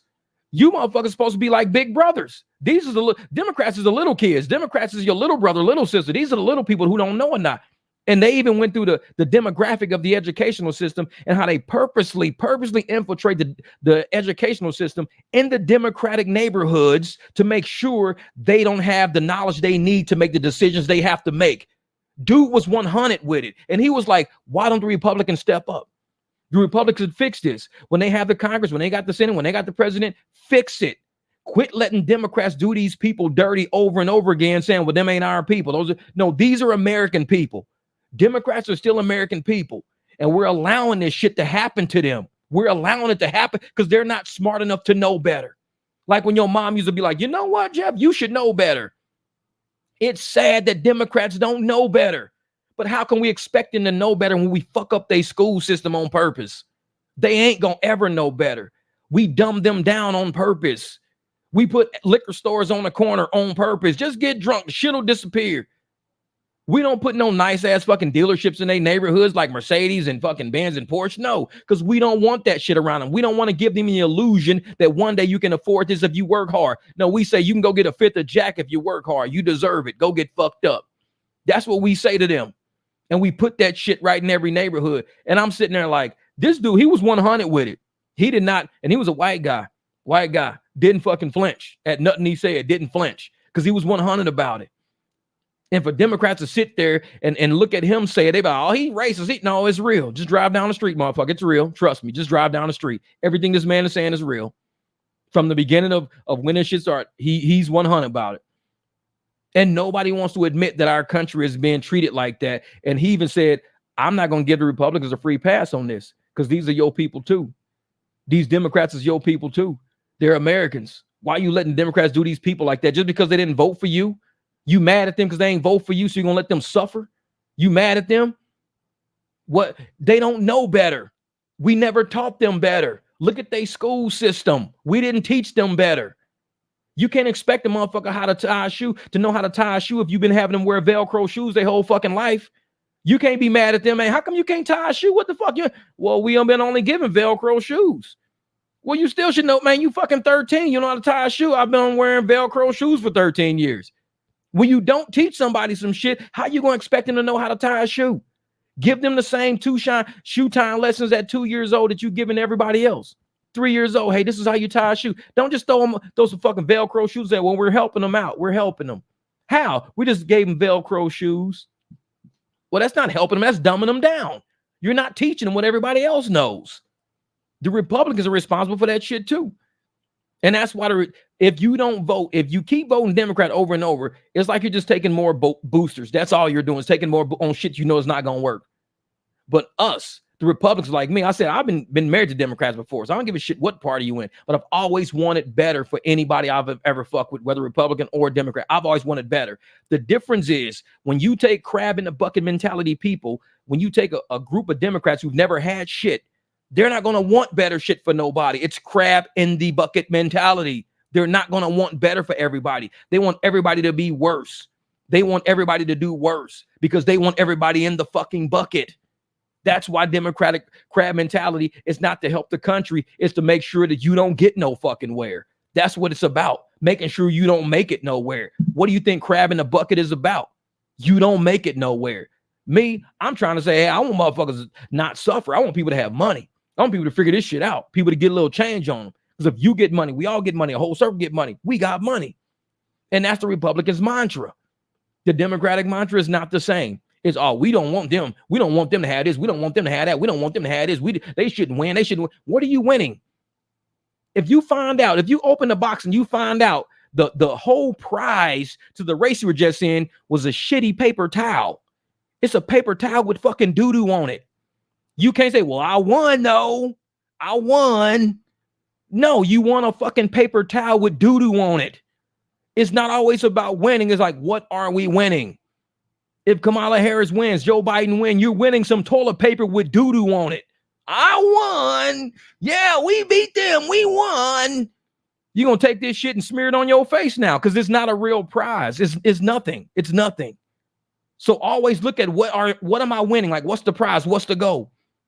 Trump wins. Guess what? We're going to cut off fucking immigration. We're going to figure it out. And now we're going to start boosting the American wages back up. Let's boost the American wages back up. Get this economy fucking going. Let's have faith in the American system. Let's get interest rates right. Get interest rates right. People can start buying and selling houses again. People ain't trapped in a fuck. Because I'll never sell my house because the interest rates are fucked. I sell my house, I'm going to be in some shitty shit. So I'm keeping my house. You get somebody else in who's not saying the things that when I drop my videos, I'm telling everybody exactly what Democrats are saying. The Americans are being paid too much. Democrats are saying that the Americans are being paid too much. We need an influence. If we're going to compete with the world, we need cheaper labor. Otherwise, we can't compete with the world. What did the Southern Democrats say before the Civil War? They said, we need slaves. Otherwise, we can't compete with the world. That's what Southern Democrats said. Everybody else was saying, you got to get rid of slaves because it's inhumane. You can't just do people like that. You can't just control people like that. It's inhumane. But the Southern Democrats said, we need slaves or else we can't compete. We have all this land. We got the textile industry. We got agriculture. We can't compete if we don't have slaves. 2024, they're saying the exact same shit.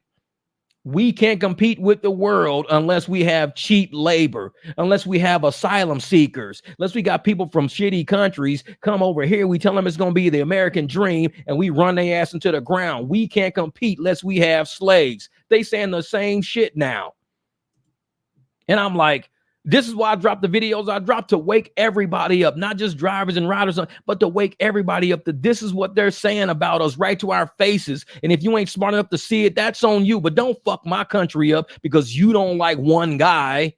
I don't like one guy, so I'm fucking his whole country up. How stupid you look. I don't like one person, so I'm fucking his whole country up. Fuck everybody. I hope this place goes to shit now because if he went out, we try and do better. We ain't trying to crab in the bucket, no shit. We try and do better. And this is what we get in return. This is what we get in return. That's why I can't deal with some people, man. I can't because they make no fucking logical sense to me. To say, I don't want this country to do better. I just want a lady to win. I don't give a fuck if this country do better or not. I just want a lady to win. I don't care about, I just don't want him to win. What are you winning? What are you winning? A toilet paper with doo-doo on it. That's what you're winning. And when you finally realize your prize is a piece of shit, you'll sit there with a piece of shit in your hand at the finish line going, what am I going to do with this shit? Wipe it on your face. That's all it's good for at this point. Wipe it on your face. We don't know. Because we tried to tell you, you're doing all of this for nothing. It's a piece of shit at the end of the road. You're doing all of this for nothing. If we're going to get this country back on track, we got to tell the truth about what's going on in this country. And they're making sure the narrative is don't tell everybody what's going on. That's right. Instead of slaves, they call them asylum seekers. Exactly. That's all it is. It's just repackaging a slave. You're a slave with a silver package on now. They took the gunny sack off and they just put you in the silver. Hey, here's slaves 2024. They're called asylum seekers. Got a whole package of them. Open it. Oh, yeah. And I'm sitting there like, man, it's like regular Americans pretty much have to inherit a house at this point. Otherwise, they're simply stuck living in an apartment, even though we work all day, every day. Exactly, Glitch. And that's the thing. We are stuck living in situations that we can't get out of as a control mechanism. Stick us somewhere where we don't have the freedom to have mobility, move around. Because all these buildings, and the one video that had Danielle DiMartino, they talked about, that's why I put the link in my last video of it. I put the link to her whole video in that description because she talks about housing, and they talk about how more than half of the structures that are being built right now don't even have an owner for it right now. They're going to give all this shit to asylum seekers.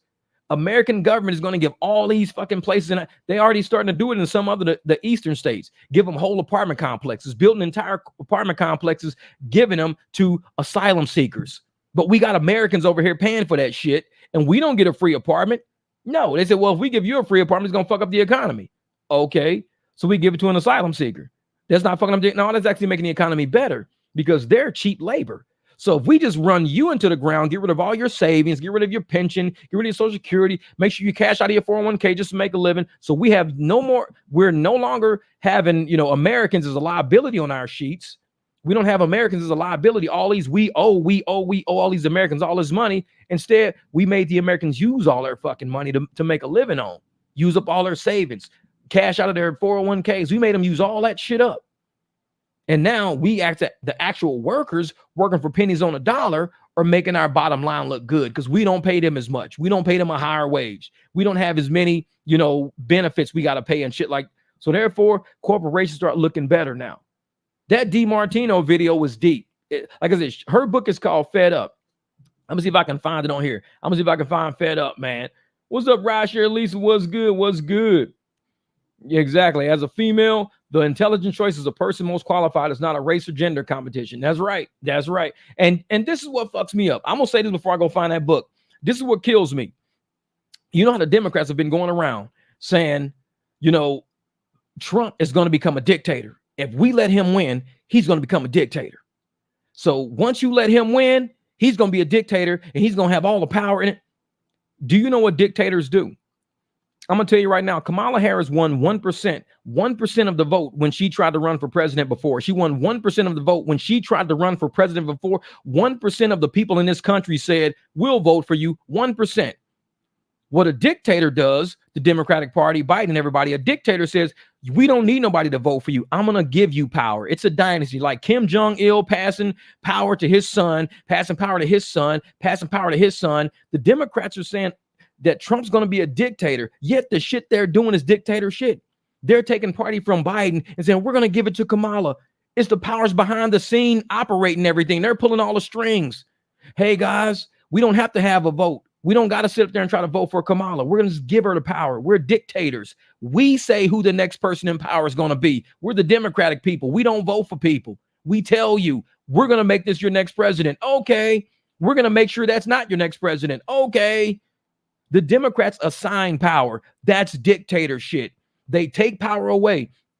And also in the last election, the 2020 election, the post office, the FBI, all of them together, they could not find an entire 18-wheeler tractor trailer that has GPS on it, full of fucking ballots that were being shipped from one state to another state. Nobody can find this trailer. The story's out there. It's not a secret story. It's not a classified story. This is what's going on. They were taking 18-wheelers full of ballots, Republican ballots, and just disappearing in the thin air. Nobody knows where it is. Whole trailers disappearing. I'm telling you, man. And these stories, and they saying that is the same FBI they got on security detail for Trump and everybody else. These are the same people. I mean, the stories are out there, but they won't say it in mainstream media because it's too heavy of a fucking story to feed to the American people to say, this is the truth. That's why partly it's on the Republicans. The Republicans should be bringing this shit up to people, letting people know, go research this, go look at this, go look that up. They're not telling you the truth. Their entire 18-wheeler tractor trailers full of ballots disappearing off the face of the fucking planet. See, Duato, you know. A lot of people don't know about that. They sit there and they play these fucking games like, no, the election system's not rigged. It's not rigged. It's 100% legit. It's legit. Ask the FBI where that truck is. Ask them. How do you lose an 18-wheeler? A whole fucking 18-wheeler. And it's a federal, all federal shit inside of there. How do you just lose it out of thin air? Democrat shit. How do you lose hundreds of billions of dollars given to Ukraine that you can't account for? Democrat shit. How do you lose all of these weapons you gave to Ukraine? All these weapons you lost and nobody knows where all these weapons are. Democrat shit. Why aren't the Republicans ever talking about this? It's partly on the Republicans to not bring this up and to ask people the questions that need to be asked. Point the fingers where they need to be pointed to. Why is there no accountability? This is real true shit going on. Oh yeah. Those, man, the Dominion voting machines, exactly. That's why they stopped talking about them. They scared people out of talking about them by saying, well, anytime somebody talks about it, we're going to sue them. We're going to sue them for like hundreds of millions of billions and trillions of dollars. We're going to sue if you talk about it. That's how you keep people from talking about the truth. You just put them in fear. If you talk about it, we're going to sue the shit out of you if you talk about it. So don't discuss it. No media. When Tucker Carlson, he was talking about something, what did they do? If you talk about it, we're going to fire you from Fox. They fired him from Fox. He only got bigger after that. Alex Jones, same thing. If you talk about it, we're going to sue you for it. Every time you try to tell the American people something, They rush up to you. If you talk about it, we're going to sue you. Nobody's talking about Fannie Willis. Nobody's talking about Letitia James. Nobody's talking about Adams, Mayor Adams. Nobody's talking about all these fucking people who are doing all this corrupt shit, because they fear that if we talk about it, they're going to claim that we're racist because these are all black people we talking about. Not the wrong shit they're doing, but it's the fact that we're racist because we're bringing it up. And look, these Republicans are talking about Fannie Willis stealing campaign funds because they're racist people. They shouldn't be talking about her stealing campaign funds for her own personal use. It's like, why not? Because she's black. She's a woman. You can't talk about that shit. She's a black woman. Can't talk about the crime she's doing. It makes you a racist to talk about that shit. This is the game they're playing right in front of everybody's faces, and we try to help shed some light on it just by saying the truth. And this, like I said, the video of this guy, he was, oh man, you guys, Republicans, you're to blame for this shit because you let it go way too far. You let these liars take control of the reins and just drive this horse right off a cliff. So, and we had all the power to say, we're not going to let you guys do that. We had that power. And we didn't use it as Republicans. We never used it. We let the Democrats just, it's like you letting your kids run your family. If you let your kids run your family, don't blame the family for going to shit. How come the bills ain't paid? Because Terry went and used all the money at the arcade. He's fucking 12. Well, he runs the show. He's 12. He's got a voice. Yeah, it's freedom of speech, Mom. Freedom of speech. I'm 12. I think I need this money for arcade money. Well, what about the rent? Fuck the rent. I'm trying to play Pac-Man.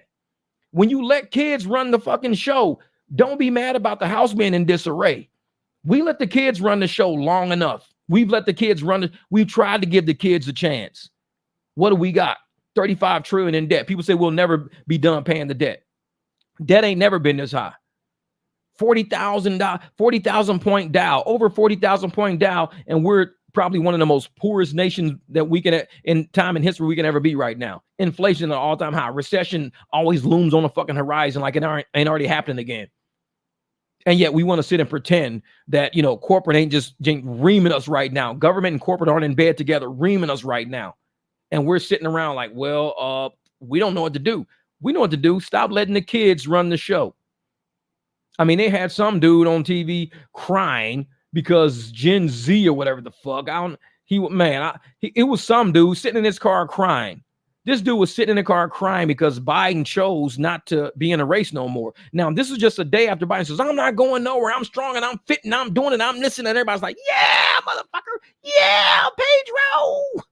Yeah, I'm doing this and I'm doing that and I ain't going nowhere. You're going to fucking get a wrecking ball to get rid of me. I ain't going no fucking where. I'm not fucking leaving. I'm not fucking leaving. That's basically what Biden did. He did a motherfucking Wolf of Wall Street. I'm not fucking leaving. I'm not fucking leaving. Next day, I'm going to take a step back to allow, you know, the best options and the more, what the fuck ever. That was a fucking psyop. That was a fucking psyop. All that shit they was talking. Yeah, yeah. Then the next day, of course, first day, everybody's like, yeah, Biden, yeah, run. You got my vote no matter what, brother. You could be in a wheelchair. I got you. The next day, he's so patriotic for stepping down. He's a true hero. I can't believe that he was told that he wasn't willing to. Look at him step down. He's amazing. Look at him just courageously say, I'm not running for president. It takes courage. No, it just takes stupidity on the part for all you motherfuckers that believe that it takes courage. We told y'all a long time ago he shouldn't even been president because he just don't have it. He don't have it. It took y'all this. Like I said, the short bus, we're going to need a bigger bus. We're going to need a bigger bus. Short bus people are filling this motherfucker up. The short bus is, it's busting at the seams right now. It's busting at the seams. We're going to need a bigger bus. And I'm telling people, man, when I sit there and I listen to these people and I watch them, it's like they're the most bipolar fucking party I've ever seen. From one day to the next. I mean, it's literally that fast. One day to the next. Yeah! Fucking Biden's amazing! We're gonna do it, brother! Next day, he's so heroic for stepping down. I'm so proud of him. I'm like, oh, Lord. I'm like, these fucking people, man. We can't fit no more people on this bus. We can't, man. We can't. If her number's taken for the DMC, she could be gone too. And this is the thing. Kamala is going to ban independent contract workers. Well, I highly doubt that. And the reason why I doubt that, Fair Philadelphia, Fair TV, is you got to look at my last few videos. I dropped videos on my channel to help explain. Like, I'm not going to explain it on this live stream because I've already talked about it in those videos to the fucking 10th degree. So I'm not going to make a third video on a live stream about it. But if you look at my last 2 or 3 videos, you'll see why she's going for independent contract workers, because independent contract, they don't get benefits. Imagine all the illegals in this country with no benefits, just working for pennies on a fucking dollar, and you ain't got to pay a lick of insurance for them and nothing else. Excuse me, why would you sit up there and make all these people employees if now it's going to cost you more money to make them employees? Don't make them employees. Call them all independent contractors. So no, she's on that side. She's on the immigrant side. She's not on the American worker side. She's on the immigrant side. So like I said, man, my videos get pretty deep and inclusive, and I include historical shit in it. So it's not just me talking. I'm grabbing videos, and I'm grabbing other experts, and I'm grabbing elites, and I'm grabbing federal agents, and I'm grabbing executives, and I'm putting all this shit in the video, and I'm showing people exactly what everybody is saying. Even Elon Musk, he's involved too. Yeah, it never amazes me to see that one house in the neighborhood with the vote for him Biden sign. Somehow I feel them people are tied to major stocks with the companies they work for. Either that or somebody said, hey, man, if you put this vote for Biden sign in your yard, we'll cut your grass for free like next month. Okay. It's like grass be all wild and shit. Yeah. You know, I'm like, man, this deep say have Facebook and Google on their side. Oh, yeah. Because it's all surveillance. It's all surveillance. But this is the good thing about surveillance. When you have surveillance, you have to let shit happen, because you can't not let shit happen, because then you have nothing to watch. So everything all of us channels are saying, everything, all the interviews, everything, people have to allow that shit to happen. Just like I said, we got Uber and Lyft employees watching my videos and shit all the time. It's surveillance. They have to see what the fuck we saying. They can't just stop us from talking. They stop us from talking, then what they gonna watch? Nothing. They just sitting around playing cards and shit all day now. So they have to let us say shit. We have to have a right to go out and tell people the truth about what's really going on. They could be mad about it all they want, but it's part of their surveillance. So they've got to have, strong soul to be able to sit there and watch people tell the truth, and they can't say shit about it when it really involves them being the fuck ups. They can't say shit about it. I mean, they could try to, glitch out your shit, like Uber and Lyft always got a glitch. Every time something's going on, they got a glitch. Oh, it's a glitch. It's a glitch every time. It's a glitch. It ain't never a glitch that it benefits the driver, though. Is that not ironic or what? I've never seen a glitch that, hey, every ride you're getting, all of a sudden, you are going to get a $10 surge attached to every ride you do all day. You never see a glitch like that. It's always a glitch that rips you off somehow, which means it's really not a glitch. It's intentional sabotage to make sure that you got to call customer support to get your money, and customer support is AI. They're not giving you money.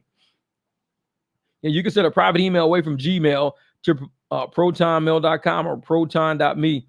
Blocks all advertisements. Crap. Oh, okay. That's what's up. That's what's up. Yeah. So she was with Joe Biden with that new bill. What new bill are you talking about? Like, hey, Fair TV, I appreciate you coming in, but you got to be specific over here. We're very specific. We're not general at all. We say names, dates, times, bill. We say everything. We don't just, say a line and be like, you guys got that? You got that, right? You got that. No, we don't. We were very specific. You're gonna have to do some typing. you got a very ambitious. She was with Joe over there about a new bill. What bill? Dollar bill? Phone bill? What the fuck was she with? You gotta be specific on that shit, so we got something to research. Because if you don't give us nothing to research, you just typing for the fun of it at this point. So you gotta say, hey man, this is the new bill. This is what the new bill says, and it was signed, this date or whatever. You got to give us something to go on. Give us something. That's why when I do my videos, I pull videos from other videos, because I need people to see names, times, I need people to see everything. I don't leave shit to guessing. Well, I guess it was Elon. He said it was Elon, but I didn't see Elon. Come to my channel. You're going to see fucking Elon sitting in the chair talking like Elon, like, yeah, this. You ain't got to guess over here. Trust me, you ain't got to guess. He said, I hope pretty soon Uber and Lyft won't be the only option for getting his act together. Option fair, getting his act together. Well, I don't know what that means. Yeah. Oh, Google and Facebook sell your data. Oh, yeah, there's a lot of companies out there that's getting hit right now for selling data. They're getting busted for it. A lot of companies are getting busted because they're not telling us what you're doing.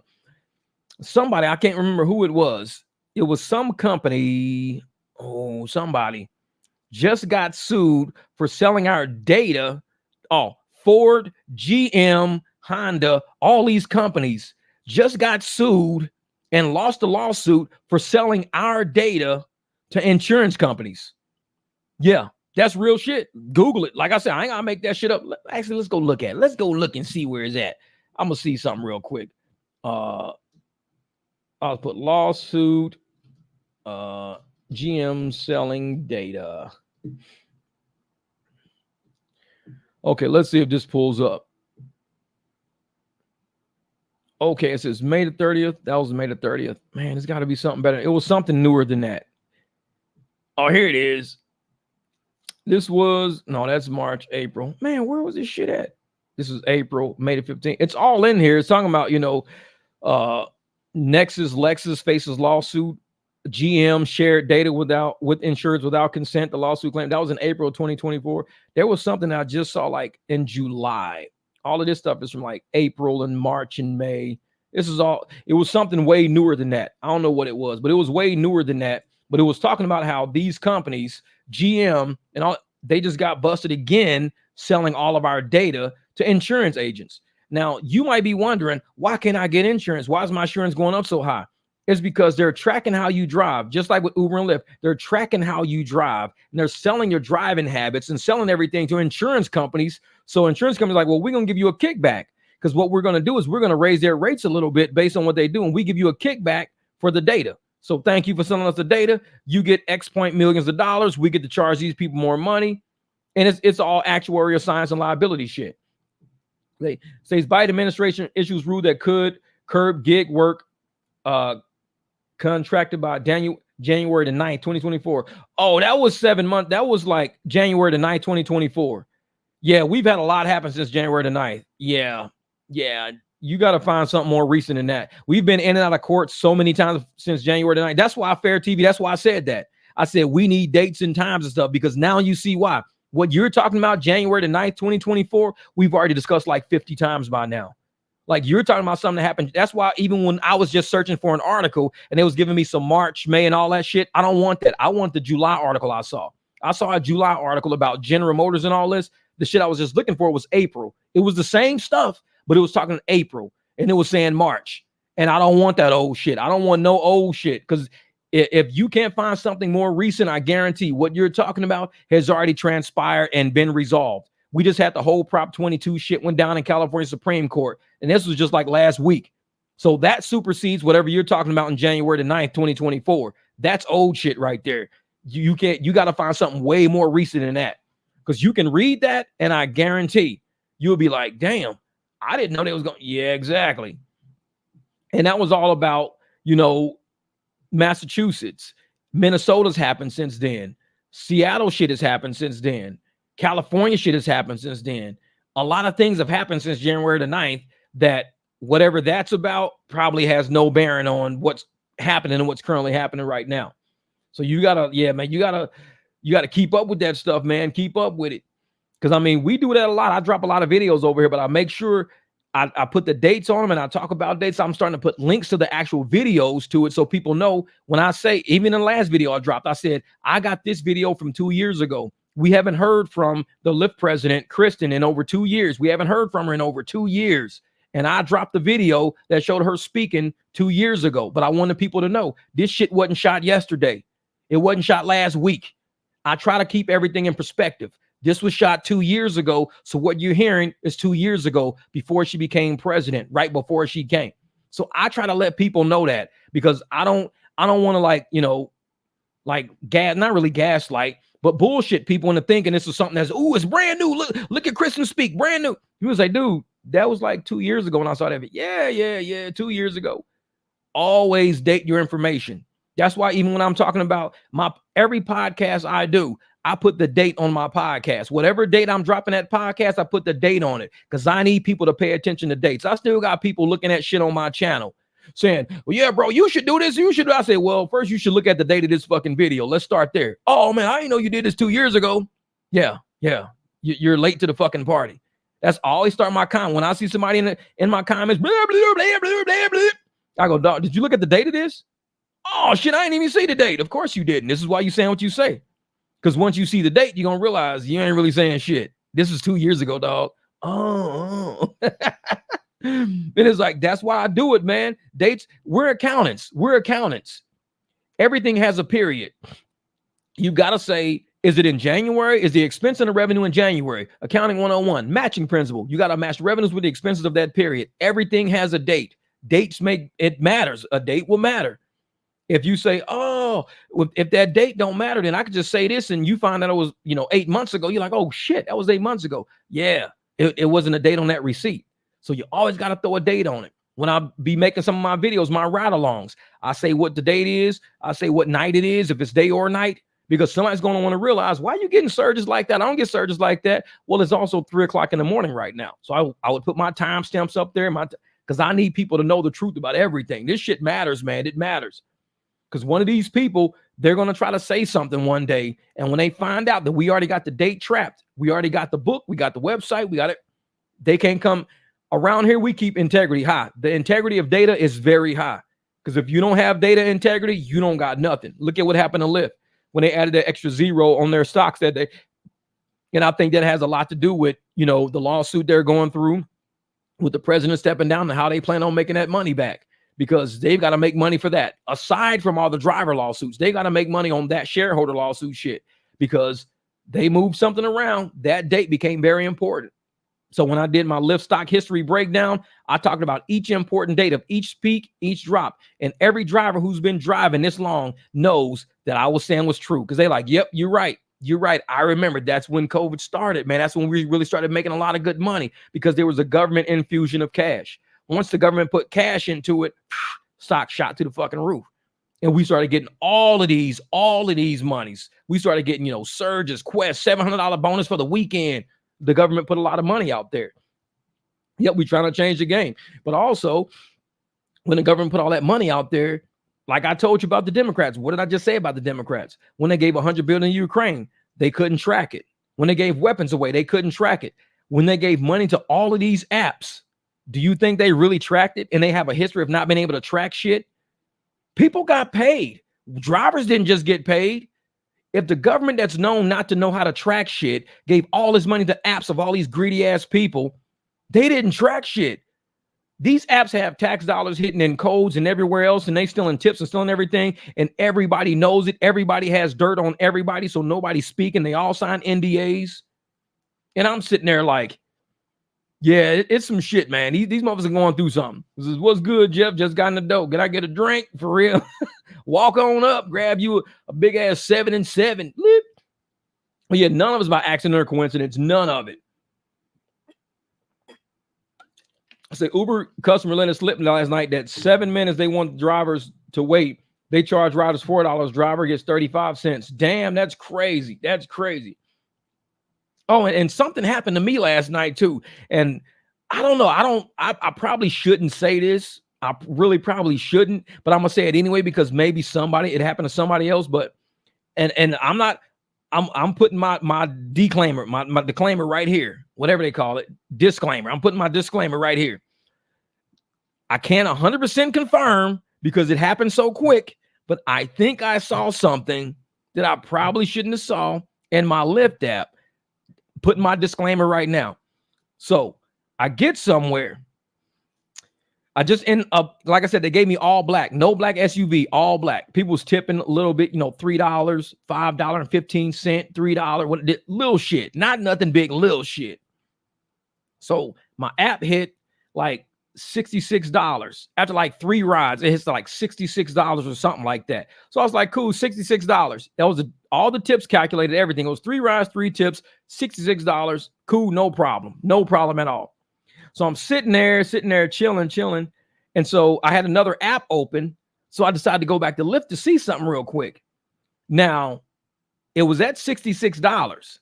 Like $66.59, something weird like that. I went back to the app. It said $71.59. Now, it was quick. It said $71.59, which meant it wasn't $66 anymore. It was $71.59, which is $5 more. Why? As soon as I went to that and it said $71.59, my app flashed real quick and the tip was only $5, as if somebody left me a $10 tip, but they only gave me $5. It was $5 even. $5 even was the tip. So I'm like, I swear that shit, I'm not blind. I know I just saw 71 something and the screen just flat. It just blipped. It flashed real quick. and it went back to 66. And I was like, it just said 71. I left it alone because I wish I would have screenshot it or at least been screen recording to catch that shit. So I'm sitting like, man, say, Jeff, do you have the calculator app or is this your education? So share statistics. Exactly. I'm telling you, man. So sharp statistics, man. And I'm sitting there and I'm looking, I'm like, they just stole $5 from me. Somebody just tipped me $10 and they stole $5 from me. But without, like I said, that my disclaimer is maybe I was tripping. But I swear, I don't know, man. It said 71 on there. And as soon like I went to the screen, it said 71. The screen like shook or flashed real quick and it went back down to $66. And I was like, okay, somebody tipped me $10 and they got me for $5 because one of my tips was $5 even. And I'm like, I bet that's the one they got me on because they've done that shit to me before. So, man, this is John Kneecap. Drivers, make sure to take your blood pressure, man, especially in this day and age. Use, man. See, oh shit, you saw the flash of lights. That's actually happened to a number of drivers I talked to. They described it the same way you just see it. I'm telling you, I ain't tripping. But I hate to say that it really happened, but man, I know what I saw. I saw $71 on my screen, like 71.50 something, and like it just it flashed or something happened, and it went to 66 again. Like it was always, and I'm like, some don't make sense. Some just don't make sense. It's like their system glitched and it slipped. Like they were trying to enter a code or edit a code to pull something out, and somebody probably hit enter by mistake. It was like, oh shit, I hit enter by mistake. Undo, control Z. So they control Z that shit, and it took the $5 out. Something happened. I don't know. And that's why I hate to say it, but man, I'm like, they fucking got, I know they got me, man. See, Melvin, you said, you're not tripping. The same thing happened to me, bruh. We got to start screen recording. More, especially when you end a ride. The moment you end a ride, or either right before you end a ride, start screen recording. That's the only way we're going to catch this shit. Because a lot of times I'll wait until I pick up a rider, then I'll stop screen recording so I don't get nothing on my screen. Every once in a while, I'll let the rider talk and I'll record it. But at the end of your ride, when you know your ride is coming to a close, you should probably start screen recording. Because I got a funny feeling they edited out that tip. They took $5 from me last night, man. I just feel it. Because I know what I saw. And I ain't tripping. I sat there, I was like, and I'm driving. I'm like, did I really see that? Did I really see $71? I'm like, fucking with myself. I'm like, they stole from me, man. And I'm like, no, maybe I didn't see 71. I'm like, but I did, because I know what a 7 and a 1 looks like. I know what a 6 and a 6 looks like. I saw 71 on my screen. I know I saw it, but it flashed so fucking fast. And I'm like, and it couldn't be me wanting to see 71 because I wasn't even thinking of the number 71. I wasn't even thinking of that number. I was just looking at, I'm just like, dude, just moving stuff around. I wasn't even thinking of a number. 71 was on my screen and it stuck in my head because it's like when you turn on a light real quick, turn it off and on real quick in a dark room and your brain can still remember what the room looks like. Because it's almost like your brain takes a picture of shit. Like you turn the light on and turn it off real quick. And it's like, you can still see the countertops, you can see everything, but the room is pitch black, but you can almost see it for like a few seconds later. You can just see everything exactly where it is. That's how that number was. It flashed and it took a picture and it was like, I'm like, I know what I saw. But I was like, man, they fucking got me. See, a few weeks ago, a rider tipped me $10 right in front of me and it didn't show up. So he just cashed at me to tip instead. And that's what we got to start sticking to. We need to get back to basics. I haven't really been pushing Cash App and Venmo hard because I've been pushing private rides harder, but I don't know, man. We gotta get back to basics. It's time to get back and trap our money to make sure nothing like this happens to anybody out there. That's really odd. Lyft just did a check on me. Thought I was deactivated. What? Wait, Rasha, Lisa, what happened? Lyft just did a check on you. Like they did a background check on you? They finding everybody on the internet right now. They're like, who's all these people out here? Who's all these people? Yeah, some people are so far behind in the rates, they actually think they're they so far back in the race, they actually think they winning. They're like, oh yeah, I'm in front of you. No, you finna get lapped up, motherfucker. That's how far back you are. You about to get lapped up. Man, that's funny shit. I was talking to a fellow driver today. He said to me, I enjoy working for Lyft because I have status with them. These are the thoughts of your average pigeons, ladies and gentlemen. So lost. I have status with them. No, you don't. Trust me, you don't. They make you think you're important. What's important to them is to make sure that you think you're important, so you stay on that app and you stay accepting that bullshit. Because when you look at the dollars at the end, when your 1099 hits at the end of the year, you're like, oh man, I made $124,000. But you look in your bank, you're like, man, only like $43,000 worth of deposits came through. It's like, exactly. So where'd the other $70,000, $80,000 go? Like, shit, I don't know. Surges, giving you airport charges and you don't even live near an airport. That shit happen to people, man. They got airport charges on my 1099. I don't even live by an airport. What the fuck? They just throwing shit at people, man. Pigeon economics. Hey, we need to make a shirt that says pigeon economics and put something like $10 for 15 miles equals good. Equals good ride. Pigeon economics. $10 for 21 miles equals good ride. That's pigeon economics right there. Well, we got the input. Fucking bird at the end and shit. Man. Yeah, when I checked my account, it wouldn't allow me on my account. Then I got an email letting me know of the background check. Oh, they trying to get everybody. And this is what cracks me up about background checks. No bullshit. This is what cracks me up. If I can see like Uber, I haven't driven Uber in since May. It's about to be August. This is about to be damn near 3 months. What up, Rico? So they could probably background check me to see if I'm in jail or not. They said, how come this dude ain't driving? Is he in jail? But for people who are like active on their apps every single day, out doing active, how could they not be still legit people? If you're driving every day, making money every day, that means you're not in jail. You haven't done a crime. You're probably not locked up. So what's the deal? So it's like, you have to put me in jail for a few months to background check. They do. He ain't been around. Background check him. Make sure his ass ain't do something bad. Yeah, exactly. Pigonomics. Pigeonomics. Exactly. That's what it is. Pigeonomics. They're more concerned about the 300 drivers we turn into a cash route instead. Yeah. And that's the thing, Mel. We have told people the highest cancellation rate I've seen is 87%. 87% was the highest cancellation rate I've ever seen. I thought I was high at 38. I was like, damn, I got 38%. This motherfucker was 87%. But no, what we try to do with these drivers out here is start to talk to riders now. The battleground is with the riders. The battleground is not with the drivers. It's with the riders. And that's what the apps don't even get. They're fighting against us. They put a wage war against people who got the fucking car keys. You put the wage war against the people with the keys. Wrong thing to do. You should have did a price war. It's kind of like what airlines and stuff do. They do price wars with people. They mess with the prices. You don't mess with people's salary. You don't mess with people's money. Because you don't say, hey, we're going to do a price war with the airlines. Yeah, let's pay all of our pilots half what we used to pay them. Yeah, let's do that. Yeah, let's pay all of our stewardess half of what we used to pay them. Yeah, let's do that. Let's do that. Yeah. Yeah, everybody working concessions, working luggage, baggage, and all that shit. Let's pay all their ass half of what we used to pay them. Yeah, let's do that shit. Yeah. Nobody does that. But in the gig space, the big tech is the only people who say we're going to pay the people who do the actual work less so we can make more money. Big tech is the only industry that does that. We're going to pay everybody less that's doing the actual work so the tech company, the app, can keep most of the money. Well, what about the workers out there? We're not worried about them. Do you pay your pilot half of what you used to pay him and expect him to fly the plane the same way? I would say no. He probably just walk off the job. Say, dude, you want me to fly this plane? Same amount of hours, doing better, doing amazing, but you're going to pay me half the money?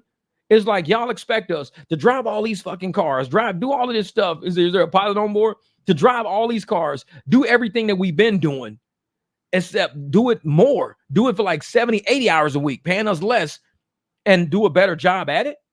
This is the only industry where these pigeons out there be like, I'll do it. I'll work more hours. Yeah. But you're getting paid less. That's okay. Just means I got to work more. That's all. It's okay. Okay. So you used to work 40 hours and make about $1,500, almost $40 an hour. Used to make about, even some weekends, I would work 25 in a weekend and make $1,500. So you telling me now you're willing to work twice the amount of time for the same amount of pay? Yeah, because it's going to keep me busy. I'm busy. I'm not just sitting around. I'm busy. No, we're not doing that. We're not doing that. Big tech is the only company that does that. Nobody at a W-2 job, none of them will ever say, yeah, my check is cut in half. And they told me if I want to get paid the same amount I normally make, I got to work twice the amount of hours now. They look at you like, what? Your boss said what?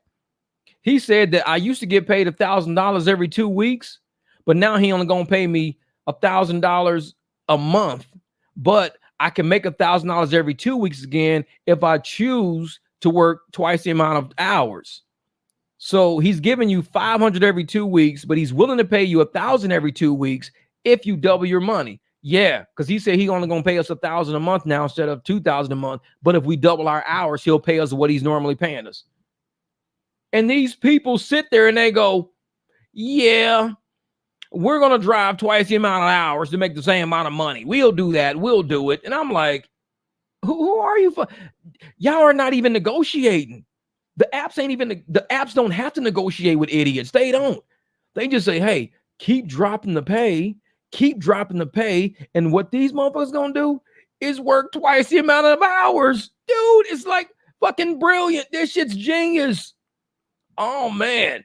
I used to make $2,000 a week, man, working like 45 hours a week. Now I got to work like 70 or 80 to make that. It's like, why would you do that? Like my man, Time to Wake Up. They 1-800-SAVE-A-PIGEON. Like my man, Time to Wake Up said, he could do 5-6 rides a day. I told y'all, if I do 10 rides a day, that's too much. 10 rides a day is too much for me now. Because each one of my rides, I want them to be 15 miles, 20 miles, 25 miles, 38. I did a 38-mile trip. These were all my trips now, but I'm getting $130 per trip, $80 per trip, $70, $60 per trip. I'm not doing no fucking $7, $8 trips no more. Why would I want to do that? Why would I want to do a $7, $8 trip when that $7, $8 trip only been paid like maybe 60, 70 cents a mile? So I'm going like, 13 miles for $7 total. Like, no, we're not doing that. We're not doing that. So I'd rather see somebody say, hey, man, I got to go from this part of town to that part of town. That's easy to negotiate. Because I'm like, listen, the apps are going to charge you about $115 in my black truck, $115, or they're going to charge you about $65 in my car. So I do it in my truck for you for about $80, or I could just bring my car for about $60. What do you want to do? Oh, car's fine. All right, bet. So I just jump in the car. Oh, yeah, it's going to be like 4 of us. Just bring the truck. We'll figure it out. Just bring the truck. We'll figure it out. Okay, cool. Come bring the truck for $80. They always give me $100. Hey, man, here's 100. Here's 100. Because they tip you out and everything. You got to know how to negotiate your value out there. You got to, if I'm doing more than 10 rides a day, because if I do a ride for $100 and I can somehow do this 10 times in one day, I got all day because there's no hours that I'm working. I'm not logged on to nothing. So I got all day. I could go to sleep right now, wake up when my appointment starts. I got all day. 10 rides at $100 and I got all day to do those 10 rides. Why would I need to do more than 10 rides? I just made $1,000. When somebody else did about 20, 25 rides, driving way more than me, way more people in the car, way more wear and tear, and they only getting like $240. And I just made $1,000 doing 10 rides with people I know. There's a reason why we do this. They're going to pay the apps up the ass. They're going to pay the apps $115 for this ride. Pay the apps $92 for this ride. Pay the app. And all we do is say, hey, you know what? I'll do it for less. I'll actually do it for $60. What? I'll do it. Just pay me $60. I'll be there. And it's a done deal. It's a done deal. Oh, cool. Shit, you saving us money? Yeah. Only $60 because we got to go there and back. Can you come get us too? Y'all come get y'all. So when I'm out in the area out there, I'll just do a little work out there. I might sit down somewhere, go have me something to eat, go eat me like a Jimmy John's sub or something like that because I don't be starving to death. Go give me a Jimmy John's. Be like, all right, cool. So what I'm going to do now is I'm going to try to see if I can get a couple of black rides out here, maybe do a couple of private rides, drop down to the floor, get a couple of private rides. So I go all the way to the floor, go all the way down to Lyft Basic. I see a ride, $10, 17 miles. I cruise up to the person in the truck. Hey, man, listen, this is what I'll do. I'll do this shit for 30. But for 10, he says, oh, well, I'm only paying 27 for it. All right, I'll do it for 27. Well, 30's cool, man. You got a nice-ass truck, man. 30's cool. Yeah, because you're paying 27 for it. I'm getting 10, 11. And I just told you 30. So it's like you paying 27 and you give a $5 tip, you be paying 32. So I'm really saving you $2 and you get a much nicer car. So it's like, you got to know how to sell yourself, man. Know how to sell yourself. Yeah, so don't worry, we're coming for BlackRock. Oh yeah.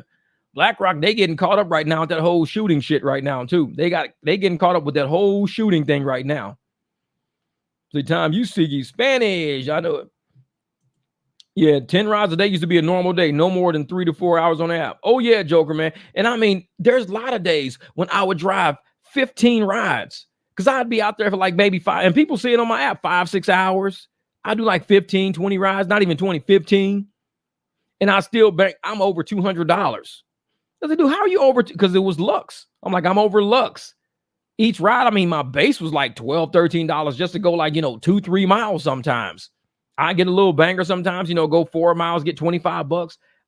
And Lux wasn't having to hit that hard. We was just patient. It was like, and I even said that Lux takes patience. I got a lot of videos on my channel about Lux. Lux takes patience. I dropped those videos, never removed those videos because people need to see the history of what happened.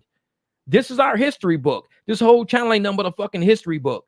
It's showing how it started years ago. And I went through every tier, the base tier with the Jeep, Uber X, and I did basic Lyft with the Jeep. Then I got Lux. I started doing Lux, Uber X, and basic Lyft. Then I went, basic Uber, Uber XL Comfort, to nothing on that, to Lyft Black SUV. I did the whole gamut of rides on this channel. Exactly, pigeon history. And you can see pigeon history, you go farther back. And you'll be like, damn, Jeff, it said you was 71 hours on Uber that week because I was just starting. And I was like, I guess we just turn on the apps and we just keep driving. My AR was like, 90-some%. No cancels at all, because why would I cancel? Because I didn't think I could actually make a deal with somebody. I just thought I get what I get. But the difference back then was challenges. I do 70 rides in a week. Oh, shit, I'm getting $600 for the challenge. I'm getting $600 for the quest. It's like, shit, yeah, I'm doing 70 rides. 70 rides, $600. Then 70 rides, sometimes 400. When it started being 70 rides for $70, that's when I started laughing and shit. 70 rides, $70. I was like, bro, no. I mean, we were killing it back then. But I'm telling people the reason why we were killing it back then is because they had this huge cash injection. And there was a lot of finagling and misappropriation of funds and money laundering going on back then. And it wasn't on our behalf. When you got that much money in a pot and people who don't want to be accountable for anything, it's like you just dump cash on something and nobody's going to want to count it. You give people a little bit of money at a time, that's easier to count. Hey, man, we're going to give you $1,000. You can count $1,000. Cool. We're going to give you $2,000 for the drivers this weekend. Okay, cool. So they can count that 2,000. They say, hey, yeah, man, we're going to dump like $4 million on you this week. There ain't no way in hell you can count $4 million. You have no way in hell what you're doing. You be like, dude, they was giving us $1,000 a week to give to all the drivers. They just dumped $4 million on us. What? Yeah. Well, shit. Give them about $3 million. What are we going to do with the other $1 million? That's for us for having to work so hard. We'll take the last $1 million ourselves. Nobody's counting that shit. Why do you think they dumped $100 billion on Ukraine? Nobody's counting that shit. If you say, hey, Jeff, man, I'm going to give you $10,000. Okay, cool. 10 grand. I can tell you where that 10 grand went. If it's for a whole country, I can tell you exactly where the 10 grand went. But if I say, I'm going to give you $100 billion, you have no idea. I don't even know how to spend $100 billion. I'm buying candy bars and shit. I'm buying everything. I'm like, what do I got to do to spend $100 billion? I'm at Jack in the Box, fucking buying jumbo jacks for 99 cents. I'm like, how can I spend $100 billion? This is way. So you start saying, we're going to get a lot of people involved. A lot of people involved, spending a lot of money, moving a lot of things around. Guess what? Nobody know how to count none of this shit. And that's how you mishandle money. That's how you misappropriate funds. That's how you launder shit. Get a lot of people involved with a whole bunch of money. And nobody's going to count it. It's too much. It's overwhelming. It's way too much. So you overwhelm the system and people sit around like, well, we were going to try to count it. What happened, man? It's just way too much paperwork. Way too much. It's too much. Man, you got these people involved, that department involved, this department involved, these people involved, this bank kind of involved, these people involved. If it was a little bit of money, now you see why they throwing money on all the immigrants all the time. When they say, man, how much did they get to? Oh, every time I turn around, oh, you're going to give them 20 million here, 4 million here, 2 million here. And nobody's counting this shit. You got mayors and governors like, yeah, we're going to need some federal money. How much? About 12 million. You give them 12 million. Man, thank you for the 7 million, man. Thank you for the 7 million. I gave you 12 million. You did? Oh, shit. I didn't know. I thought it was 7. That's what we got. We got like 7, man. Oh, actually, we got 9. My bad. We got 9. So we got 9 of it. Oh, cool. Because I swear we sent 12. Now you sent 9, man. You sent 9. You asked for 12, and we sent you 12, but I only got 9. That's it. You start going through all the records and shit, you see it's $3 million missing.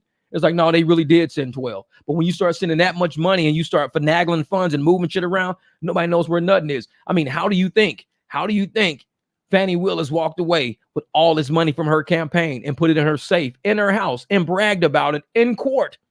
She's in court trying to put somebody in jail for a crime, and she's telling everybody, oh yeah, I was just taking money from my campaign. Shit, it's my money. I'm taking it from my campaign. I got it in my safe. I'm taking trips. I'm buying purses and shit. I'm doing what I want to do. And I'm like, that's misappropriation. Your campaign money has to stay with your campaign.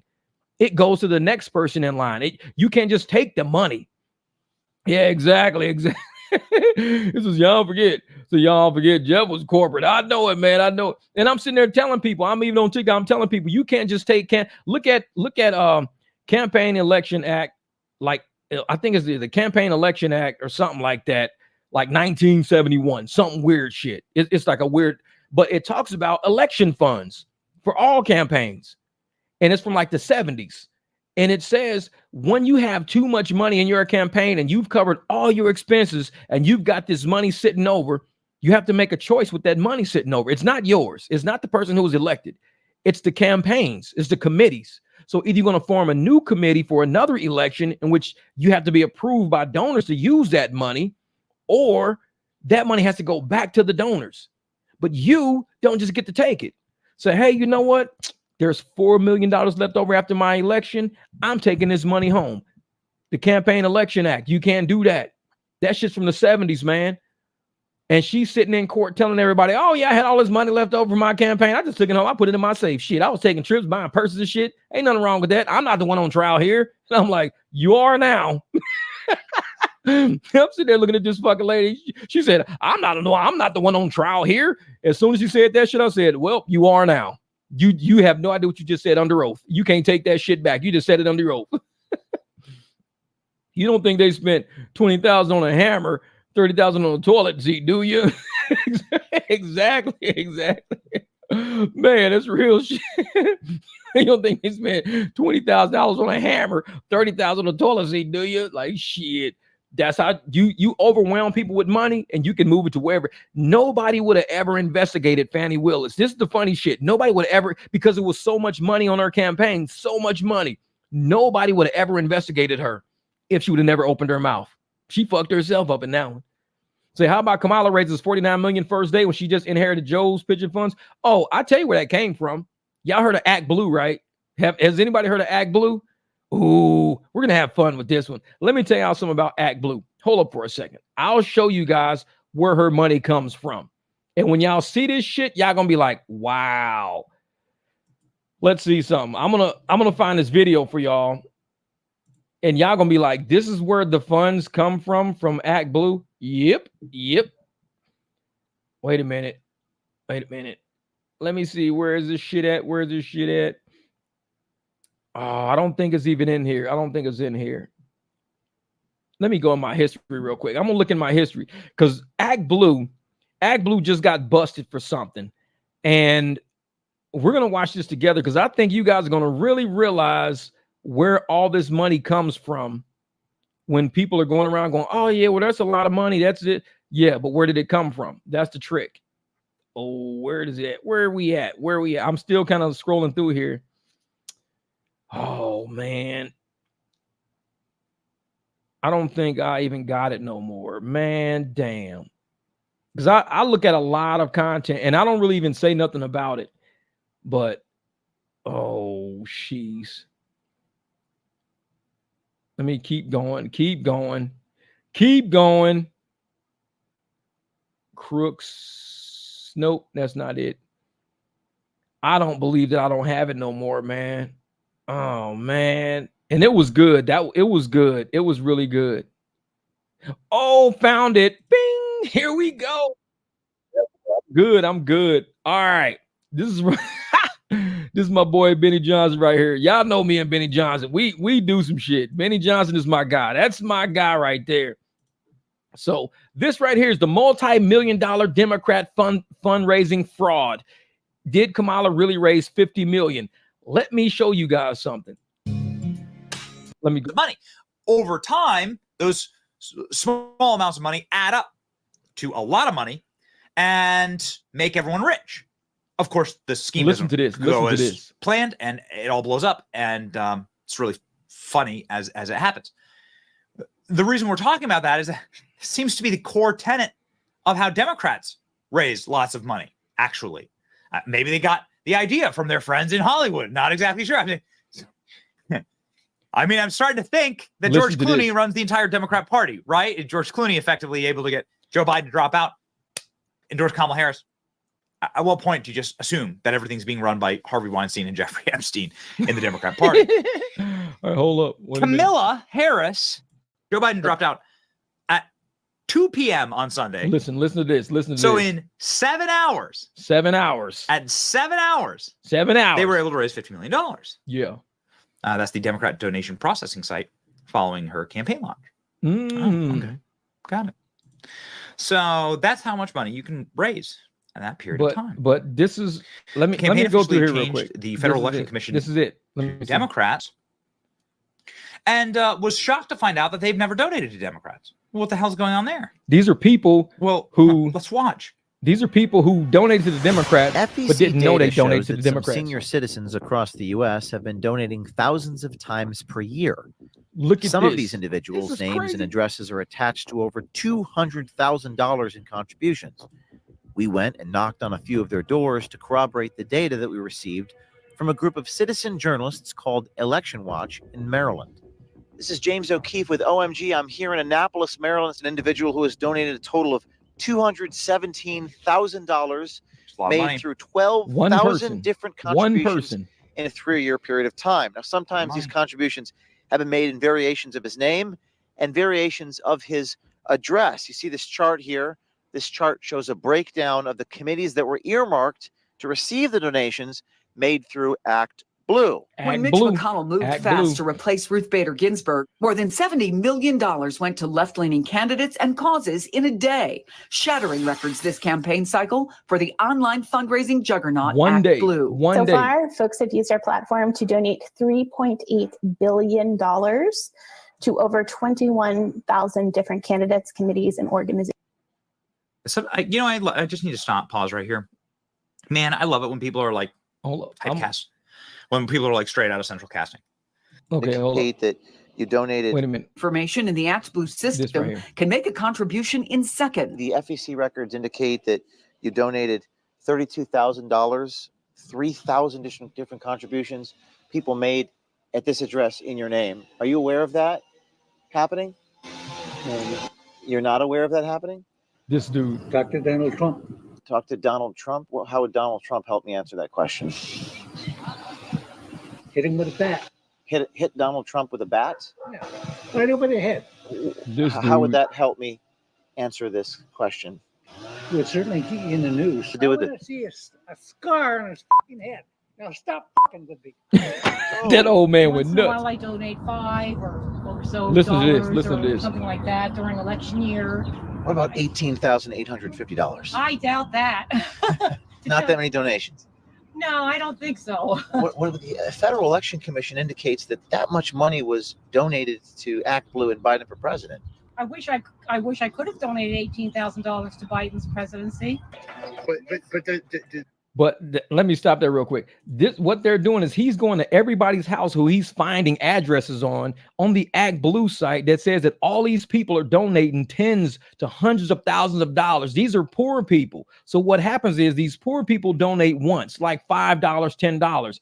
Act Blue traps their information. Act Blue is who collects for the Democrats. It traps their information and it starts applying tens of thousands of dollars to their one name. But wait until you see the time system and how they're being donated. They're saying these people are donating at a level that is mathematically impossible. Listen to this. Does the frequency ring a bell that you're donating that much every 10 times a day sometimes?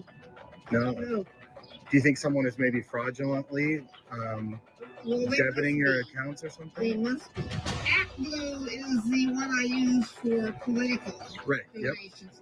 And I do not make that kind of political donation. Tucson. Yeah, it's 18,672 different contributions that total an amount of $170,000 and 221 cents. No. Like this lady got 170 grand. No. This lady does not donated have to 170 ActBlue grand. in the past? I don't believe so. You're listed as someone who's given over 31,000 individual contributions to various causes for a total of $230,000 using your name in this address.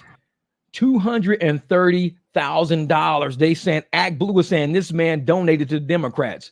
Over 31,000 individual donations, 230. This is how the Democrats are lying about how much money is being collected. None of these people even know their name and address is being used. So these campaign fund places for the Democrat are lying, blatantly lying. And that's what this guy, he was saying, why aren't the Republicans using all of this information in their campaign? Why aren't they calling ActBlue out for the lies they're doing? No, that's not us. We have dozens of other homes just in this state alone, but hundreds across the country that match his profile. Well, that's extremely strange. Benny, why wouldn't the people who are donating know that they're donating? Exactly. And this isn't just one supercut. This actually happens quite often. Last year in 2022, it showed that you donated 1,113 times. So like four times a day. No, that's not possible. About $13,347.84. No, so that's not possible. And the year before that, in 2021, 715 times, about $6,957. This is how the Democrats are doing it. This is how they're doing it. So what's going on here? Other than fraud, how is it possible that donations are coming from these people's households, but the people inside the households are not saying, I'm not donating 4 times a day to Democrats for nearly $20,000 in the aggregate there. You know, $20,000 is an enormous amount of money for anybody to donate to any party or political candidate. 20 G's. Massive amount of money. I spent the vast majority of my life dead broke. I'm gonna look at this other. I know what it's like to be extremely broke. I know what it's like to live paycheck to paycheck. And let me tell you what. Here, right here. Hold up. Right here. 3,400. Let me go back some. Why should you want to look them up? Take this woman from Louisiana. She's a 74-year-old woman, worked a middle-income job most of her life. Yet, according to FEC data, and we're withholding their names, in the last 7 years has made $573,447 in donations to Democrats. And here's where it gets really weird. $500,000. She did it in over 1,400 individual transactions, averaging $76 per donation. And it doesn't seem to come from this person's bank account. They would have seen that volume of money, and judging by our available research, it doesn't appear she has these type of assets. 573 grand. On certain days, like October 16th in 2018, she or someone using her identity, according to the FEC, made 71 individual transactions totaling $3,145. In one day. Folks, that would mean she would have to have made more than 5 donations an hour if she were to sleep for 8 hours a night. But what's even crazier is when you zoom out and look at all the donations over 7 years for this woman, or at least under her name, it's just not natural human behavior to donate at this frequency. No, the normal people with this type of liquid cash make a few large donations and then they move on. But here's another one that's even weirder. And this person is from California. She's a 72-year-old woman who doesn't appear to be the, let's just say, typical person to donate this much money. She's broke. According to the same FEC data, again, folks, publicly available, she made 52,501 individual donations, totaling $884,152. Almost $1 million. Almost $1 million over 700 days. Sure. This says that every day since 2017, and you can see the data right there, she has made at least one donation ranging from $10 to $100 a day. And you can see the significant jump in June on one day, making 1,080 donations totaling $20,879. In one day. That's 68 donations per hour, more than one per minute, if it's true. Folks, look, I have donated to Mathematically state and federal impossible. campaigns in the past, and it takes a few minutes to add impossible. all your information and then put it into the system. This is logistically not possible to have that volume. Here's another one. A 75-year-old woman from Louisiana. She donated $100. I'm gonna end that right there because he started playing his music. I don't want to get copyrighted. But that right there is what I was telling people. The Democrats, even the guy, another video I was watching was like, this is what the Republicans know what's going on. They know what's going on with the Democrats lying and how they're getting their donations. They're using old people who donated to Act Blue before. And these old people don't even know, hey, somebody's using your name and your address donating $573,000. It's people with computers who work at ActBlue. And they're saying, since we have to get donations from other people, we're going to pull money from other sources, from, big corporations, pulling money from big tech. We're going to say this lady donated it all. Because this lady, she knows she ain't got that money in the bank. It never hit her account. It never hit her name. These people are lying. The Democrats are blatantly lying to the American public. They're lying to the people who they think can't go and get this information. Because when they go and get all this information, ActBlue is they're crickets on it. They're cricket. Well, it must be somebody corrupt in our company. Wait a minute. So this has been going on for like 10 years. You telling me 10 years straight? Somebody's corrupt been doing this for like 10 years straight. Somebody's corrupt been doing it.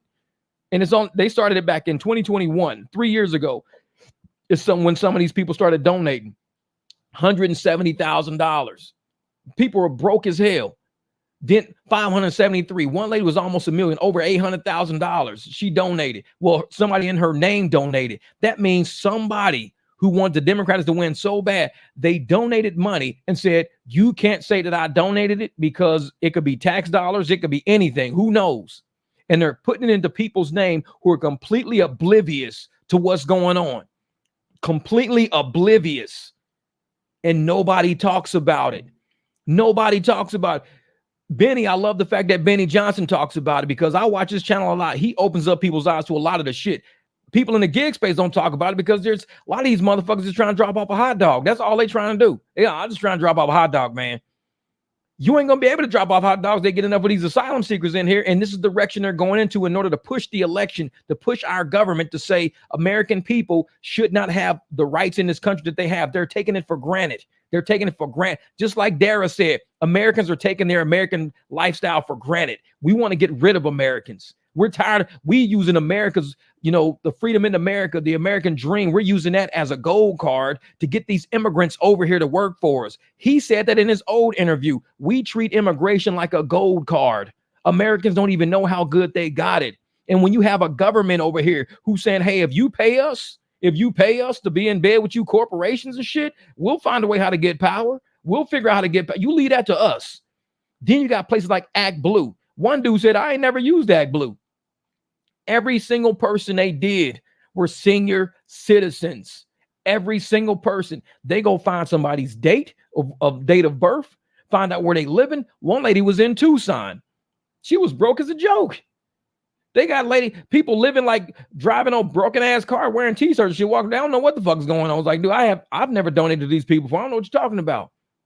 But how do you think the Democrats are going to do? This is what they do. They cheat. They cheat right to everybody's faces. And then they go around, yeah, well, Trump's a criminal. Trump's a criminal. You don't think this shit's a crime? Using other people's identity, stealing people's identity and doing fake donations. Why can't you do the donation for real in your own name if you really want to donate that in your own name? If it's not a crime, because you're covering shit up. And this is why we expose this shit, because we're tired of the games. We're tired of well, Trump's a criminal. He's a criminal. The Democrats, I'm sorry, you motherfuckers took power through lying, cheating, scheming, scamming, using immigrants, old folks, uneducated people. Oh, if you black, you Democrat. You might as well say if you're not that highly intelligent, because anybody of intelligence hears the words, if you black, you Democrat. Anybody of intelligence, whether you black or what, anybody of intelligence is going to say, you ain't talking to me like that. You ain't going to tell me. You telling me who I am because my skin color. Anybody of intelligence is going to check that shit at the door. But yet you got low intelligent people out there, low IQ people. Yeah, I am Democrat because I'm black. Look at my skin. Look at my skin. I'm Democrat, man. I'm black. I'm Democrat. Look at my skin. It's like, motherfucker, how you going to just let somebody label you like that? Cuz That's a senator. Senator just told me I'm black. I'm Democrat. That's what they told me. And I'm sitting there like, you motherfuckers are low IQ. And they know they got low IQ people trying to wake up my brothers. I don't know if anybody in my life, I'll vote for Jeff. I'd be worse than Trump. They wouldn't let me do it. They would. I've said it before on live streams. I could never run for government. They'd been killed me already. I'd be dead before I even left the house. I already said that shit. I know it. It's like they should be able to take that deduction to IRS. Oh, hell yeah. And all of them should be able to take it back and get all that money back. IRS should owe all they has $1 million. I just got $1 million for all them campaign donations that they put in my name. It's like, yeah. And I'm sitting there like, if you're going to sit up there and let somebody tell you, this is how we're going to win the election. This is how we're going to win.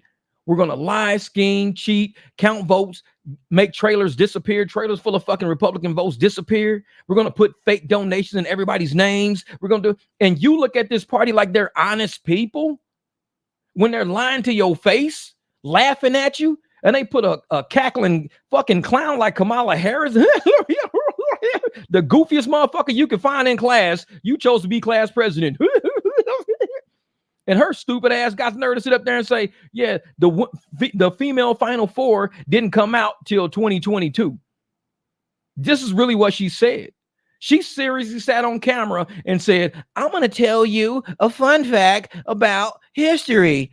The female the female NCAA tournament didn't start until 2022 because women weren't Man, they started pulling up brackets from 2014, 2015, 2016, 2017, 2018. They had brackets. They had they had women's NCAA brackets from all the way back then.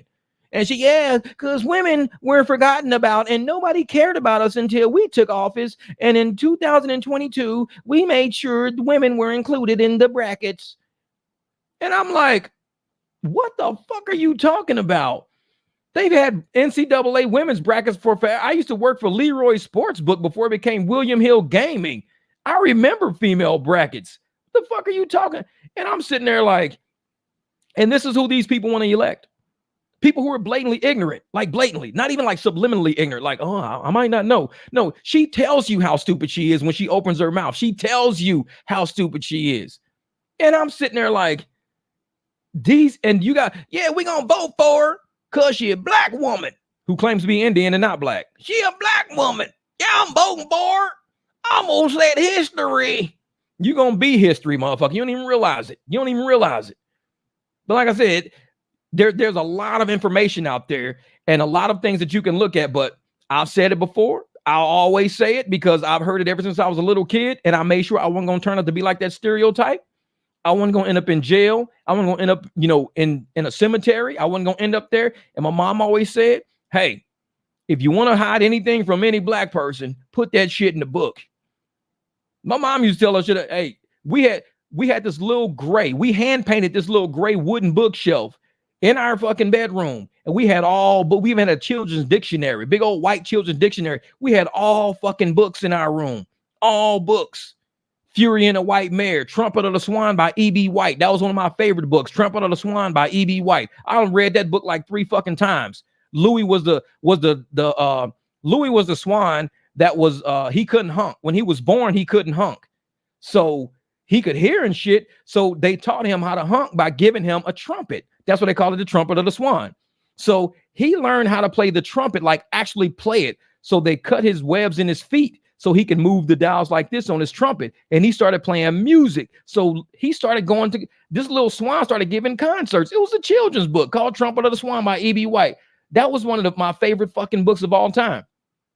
But my mom was always telling me all the time, if you ever want to hide something from a black person, just put that shit in the book. Black people don't read. These motherfuckers go straight to the club. They play cards, they drink dominoes, they dance, they show their fucking cards and shit off. You put that shit in, you can put the lottery numbers right in the book and sit that book on the table. I guarantee ain't nobody gonna win the lottery. You could put the lottery numbers right in that book sitting on the table. Ain't none of these black motherfuckers gonna win the lottery because they ain't gonna open that book. It's a book. They don't want that knowledge.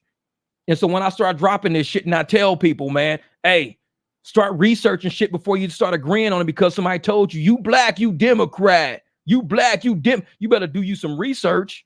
You better figure out who you really are and stop letting motherfuckers tell you who you are.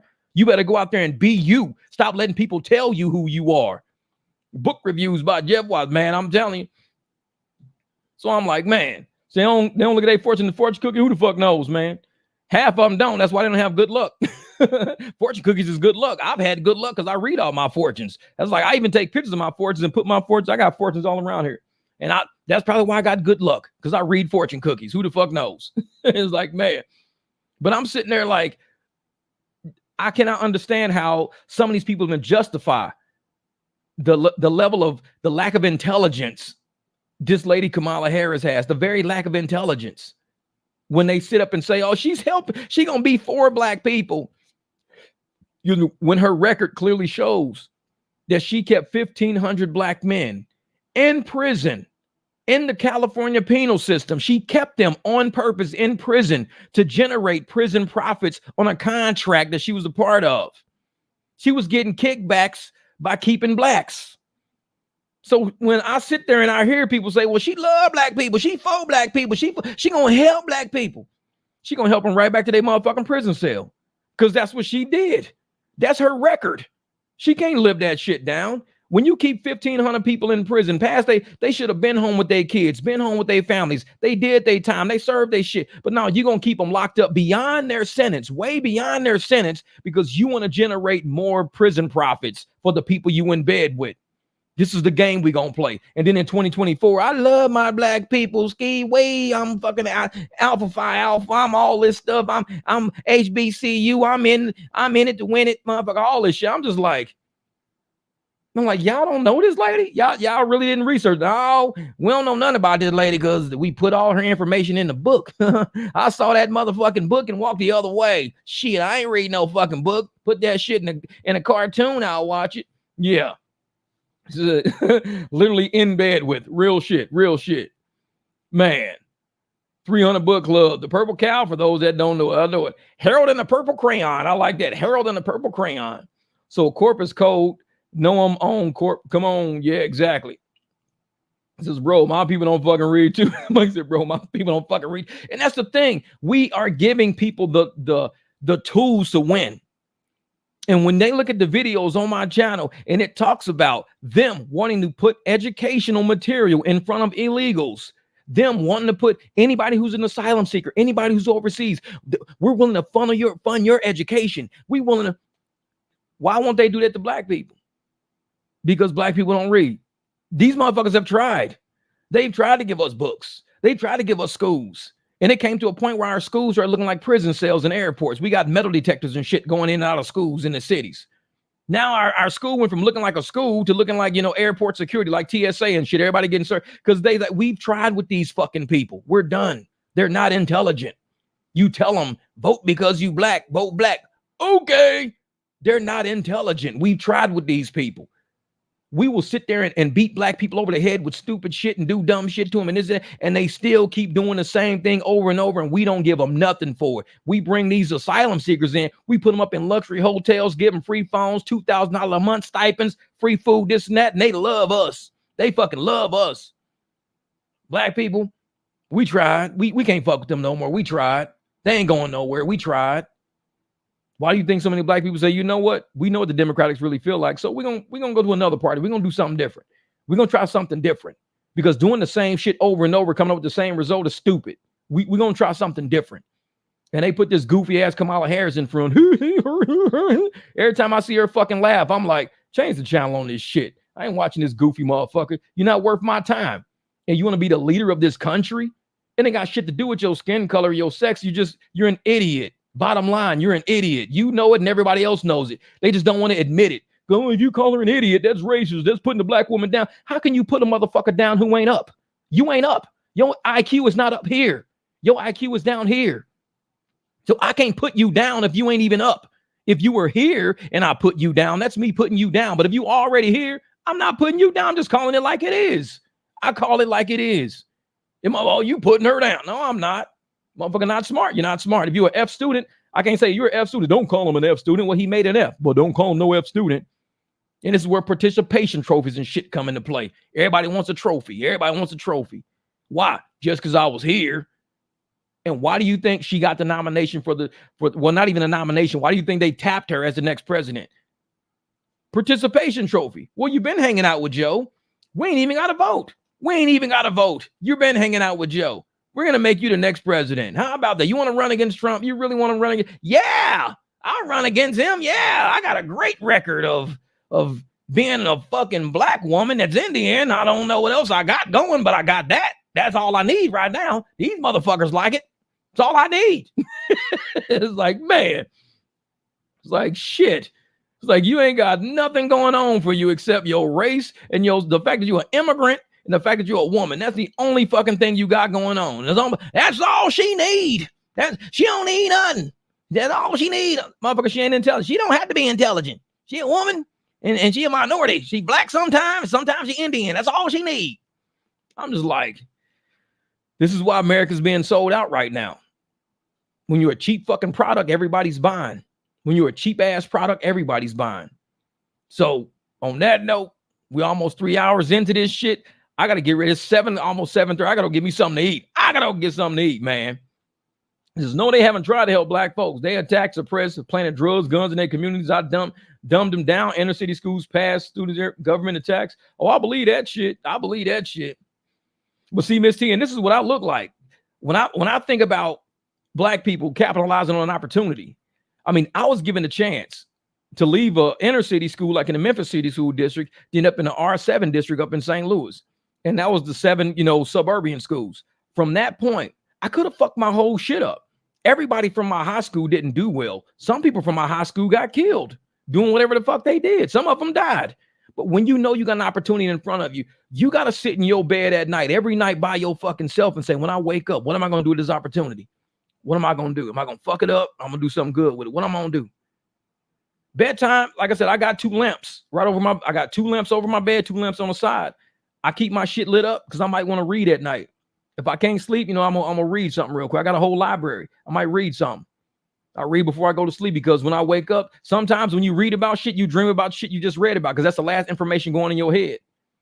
So if the last thing you listening to is motherfucker, I'm going to kill this motherfucker. Wait till I catch him. I'm going to shoot him in his face. I'm going to steal all his drugs and sell them to his cousin. I mean, who the fuck knows what the hell's going on in people's heads? So when they wake up, that's their energy level because they probably had a dream. Oh, man, when I was dreaming, man, I sold a kilo of cocaine to this dude cousin, man. I bought a motherfucking Porsche. I mean, what you put into your brain is what you get out of it. So the opportunities are right there in front of us. What do we do with it? If you put a candy bar on the table and you put fucking, apples on the table, which one you going to take? You're going to take the one you want. A lot of people go for the candy bar. If you put fucking rims on the table and you put a community college right down the street and you choose to buy the rims instead of going to community college, you making your fucking choice right there. $3,000 set of rims. Community college, you can do your first year might even cost you fucking $3,000. That's books, tuition, every fucking thing. Now you do another year. Now you got 2 years community, you got an associate's degree. What you going to do with that now? You can go to a 4-year institution or you can start your own business. But yet you can still ride around on them busted old chunked up ass fucking rims you've been having. It's a choice you got to make. And a lot of people just making bad fucking choices and they're expecting the government to be they daddy and hold their fucking hand. Hey, I'm sorry about all the bad choices you made. I'm going to do something for you. I'm going to give you a job. That's how sad this has came in our country. That we starting to give people shit because we know they can't earn it. A lot of people don't make good decisions. They don't. And it's to the point where we make so many bad decisions. We got Democrats looking at motherfuckers going, hey, you ain't black if you don't vote for me. You better choose me if you want to stay black. You don't choose me, motherfucker. Your skin's going to start turning white. You're going to turn into a Republican. You better choose me. You're black. That's how sad it's gotten. Motherfuckers don't even, give people choice. They say, you don't have a choice, Jeff. You don't know how to make a choice, Jeff. None of you black motherfuckers know how to make a choice. You're born black. You are a Democrat. You don't have a choice because you don't know how to make a choice. You need to choose this based on the skin color you got. Leave everything else out. Leave IQ out. Leave intelligence out. Leave decision make. No, you are black. You need to choose Democrat. And people buy into that shit. They buy into it. They go, you're right. You're right. I thought about it long and hard over the past couple of seconds. You're right. I need to just vote Democrat. You're right. I don't need to go try to read no book, read no economic history stuff. I don't need to read no stock market. Nope. I just need to go with my skin color. Just go with my skin color. I feel you on that one. And I'm like, man, this is why they get over on us every time. They get over on us every fucking time. See, my skin is brown, so I must have been, your skin is brown. So you've come in first place a whole lot of times. You want a whole bunch of shitty fucking napkins and you wipe your whole fucking body down. What are you winning, Mikey? I'm just kidding. Mikey's like, I'm full of shit. I just keep winning. I'm all brown. Look at me. I'm brown from head to toe. Just give me another napkin. Ooh, yeah, motherfucker. I'm winning. I'm winning. I'm winning. Look at Mikey. Mike come out. Mikey the only brown motherfucker around here. Everybody's like black, white, Asian. Look at Mike like, Mikey, why are you the only brown one? Because I keep winning. I keep winning. A new napkin. A new napkin. Give me that napkin. That's doo-doo, man. That's doo-doo, Mikey. Put it down. I'm winning.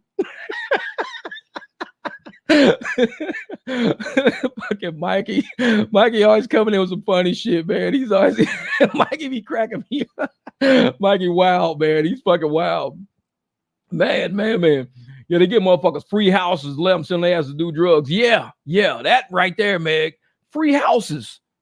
Hey, just don't go out and get a job. Don't work. Let us just tell you, we'll just keep covering your house. Because you know who owns the house? Somebody who invested in the house. So they taking tax funds, paying the person who owns the house, which just happened to be government housing. So the government's getting its own money back. It's like taking money out of your left hand, putting it in your right hand, and then paying yourself out of your right hand now. It's fuckery. It just keeps going over and over again. They keep doing that shit over and over. Like, I don't get no napkins, though. Say, yeah. Oh, Miss T, you know, if stripped down men out of homes, broke down a black family structure by millions, made government the provider forced replacement or remove black men, boost black women over them. Government did it. Oh, that started back 60s, 70s. That's been a long time. That's been a long time going. And a lot of people didn't wake up out of that. They didn't wake up out of it. They really thought, you know, oh yeah, black women's empowerment movement, black women's empowerment movement. And this is the thing.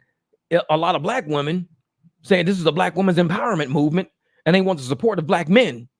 They want to support the black men to help them be strong black women. They want to support the black men. But when black men were trying to be strong, when black men were trying to hold it down and do everything it took, even knowing the government didn't want us to be at that, where were they at?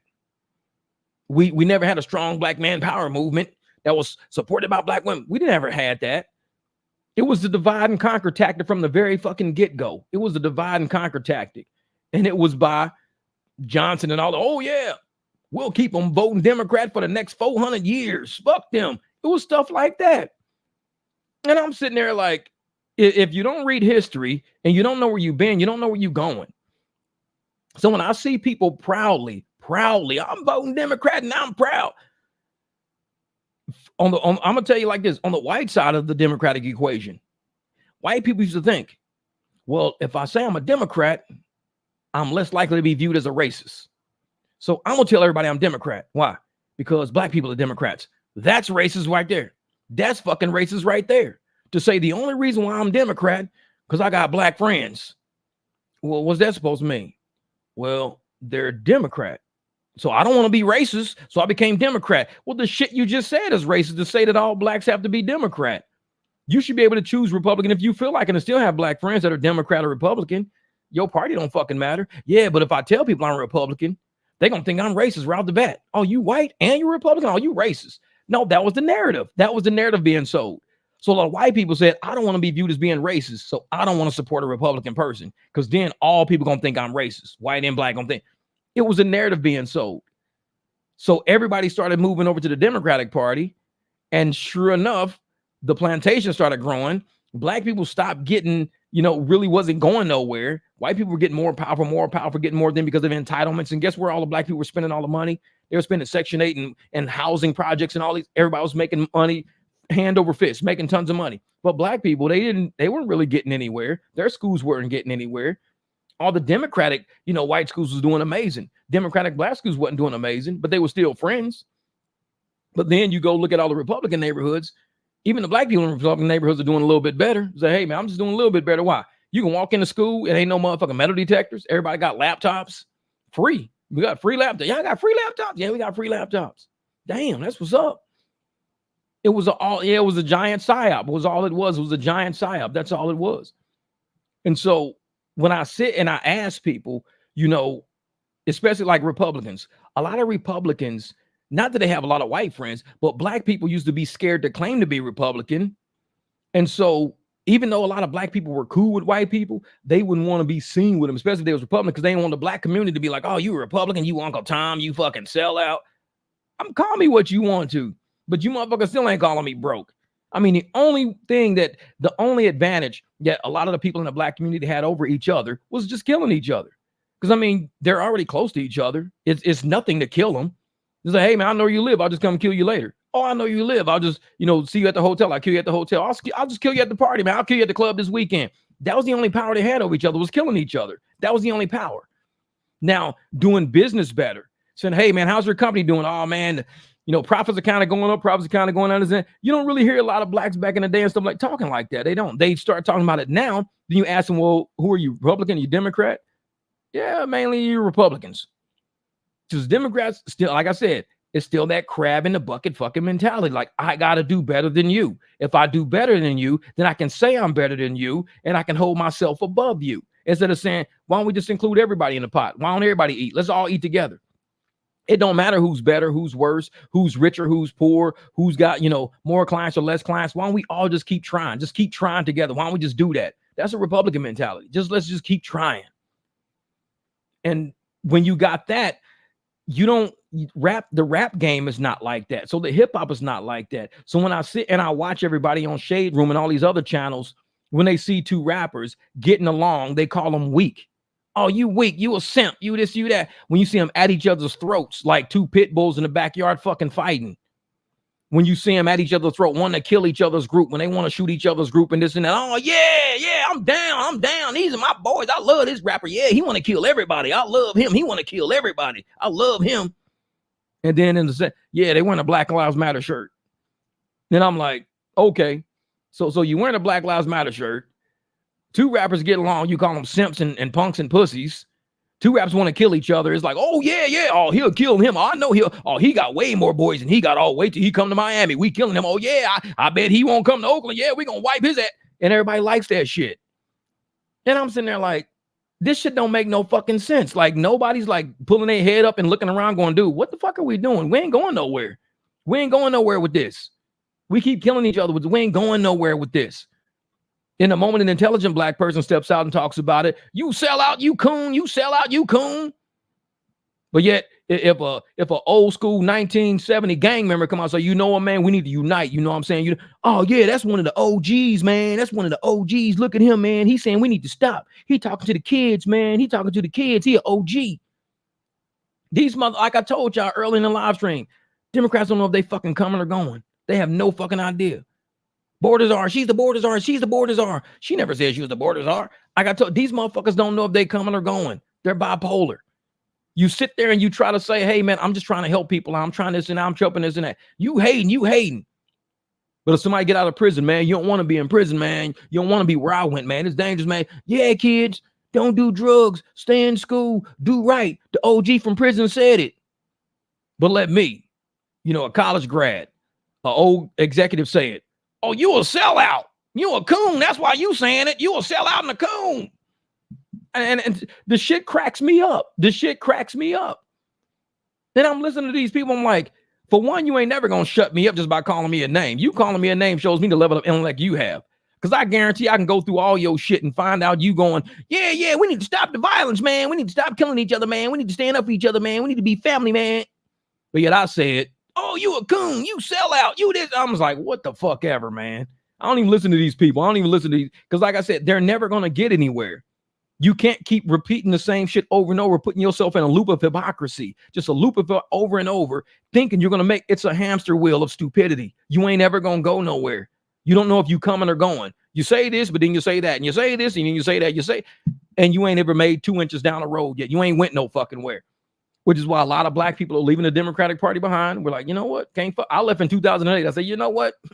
I'm kind of done with this shit. I see where it's going. I think I'm done with it. And I said, I see a lot of current black people who are still Democrats. Like I said, I ain't got no beef with Democrats. I was married to Democrats even when I was a Republican. And I tell motherfuckers, hey, it's your choice. It's your logic. It's your intellect, however you do it. I ain't got no beef with you because you're a Democrat. I got beef with how you think and the fact that you ain't going no fucking where. It's like, you can't sit there and have a car. You have a car with full tires, all tires ready to go, and you go get a fucking pick and you punch holes in the fucking tires and go, yeah, let's rebuild it. We didn't have to. If you would have just not punched the fucking holes in the tires, we could have been going already. Yeah. But still, those tires were given us by the white man. Fuck these tires, man. Fuck these tires. These are the white man tires. I say, we'll just put some black people tires on here, and I'm like, why do people do stupid shit? Like, you self-sabotage. Voting Kamala Harris is self-fucking sabotage. You want to take this country down. You want to fucking take a pick to the fucking tires. You want to fuck everything up when you know what'll help you get down the road, but you just want to, and so you can sit around, oh yeah, America's a piece of shit. It would have been so much better if Trump wouldn't, like, Trump ain't been president for 4 years, and y'all still talking all this shit. Well, Trump fucked up, or he will fuck up, or he's gonna fuck up, or he should fuck up, and he could fuck up, but he would fuck up. But what has Biden and Kamala done? Absolutely nothing, which is why they don't ever say shit about what they done. They never talk about what they did because they have nothing to say about it. They always talk about other shit. They try to throw fear in the mix of what can happen, what should happen, what could happen. Well, let's talk about what did happen over the past 4 years. Well, nothing really happened. The fuck it didn't. Have you seen interest rates? Have you just looked, like I said, you go to the airport, sounds like a catalog shit. Everywhere you fucking go, million different people ever from police, you don't even know. So you can't tell me in the past 4 years, there's nothing you can say of intellect that people will have proof of that really fucking happened. Truly intellectual. Well, the Dow was at 40,000 points. The Dow is full of corporate fucking profits and people that believe in Wall Street, not in Main Street. Right now, Main Street is a bunch of illegal asylum seekers right now. That's Main Street. Americans are living, above their fucking means, living on credit and savings. Americans are getting booted out of their house in record number of evictions right now. That's why the Dow is at 40,000 points, because that's all profits. That's all about how profitable corporations are. But how profitable are our families is when you start looking at banks closing, looking at fucking homes, completely abandoned. That's right. Kamala's Indian American. She ain't up. Exactly. And I'm sitting there saying, if you're focusing on Wall Street as being a success of who you are as an average everyday American, you're jaded. You have no idea what the fuck you're talking about. Wall Street is doing amazing. All you got to do is not pay nobody a salary and Wall Street to do amazing. You just sell everything at a high price. Don't pay out no wages to nobody. And you got profits now. Look how easy that is. It ain't easy for the people living on those low ass wages, though. It's not easy for them. It's easy for corporate America to say, well, we're going to raise prices up, just raise all prices up about, 40%, 50%, raise everything up pretty high. Bread is higher, food is higher, tires, gas, raise everything up, houses, just raise and stop paying people. Cut their fucking salary, fire everybody and cut everybody's salary. That's how you create a high profit on Wall Street. You fuck up Main Street. So when Wall Street is doing bad and Wall Street, that means the investors are not making good decisions. The investors ain't doing right. Something the investors ain't doing. It ain't got shit to do with us. Now, when Main Street is doing really well, Wall Street is doing bad, life is pretty good for America. Everybody's okay. But the moment you turn around and say Wall Street is doing amazing, but Main Street is kind of fucked up. Now we got a problem. We got because there's real families involved in that. There's real families. Oh, yeah. GameStop, man, killed it. Because GameStop was Main Street making a run. And what happened? They stopped trading. Nope, we're not done. We're done. They locked the market up because the elites at the top really thought they were going to make a run for everybody's pockets. And instead, Main Street caught wind of it and made a run for their pockets. They stopped the game. They took all the chips off the board. Nope. Shut Wall Street down. Nobody's trading. Why? You scared of basic people getting money? Why are you scared of basic people getting money? Because that's not the play. That's not the play. The play is not for us to have money. And I drop videos on my channel showing what the play is. The play is to bring in asylum seekers, illegal labor, make them work at all of our companies and corporations so the profits can go through the roof because they ain't paying these people shit. Americans want too much money. Americans want insurance. Americans want 401k. Americans want a cut of my corporate profit. They want a cut of my money. They want me to give them a pension just for work for me, when this immigrant is just happy to be able to sit in my motherfucking lunchroom for $14 an hour. Why I gotta pay this American $27 an hour plus benefits, plus retirement, plus this, plus when I can hire this motherfucker for $14 an hour and he's happy just to be in a lunchroom? This is the game they playing with people right now. And Wall Street is loving it, eating it up. Keep bringing in more, keep bringing in more, keep bringing in. Why? Keep firing people, let people off. How many big businesses have went under in the past 2 years, 3 years? How many big have went under? And people are wondering why America hasn't stopped functioning yet. Hundreds of thousands, if not millions of people are out of work now, to the point where everybody's doing gig work just to make it by. Gig work was making it so much money back then. People's like, oh, you a driver? Yeah. And guess what? Now everybody's becoming a gig worker, including illegals.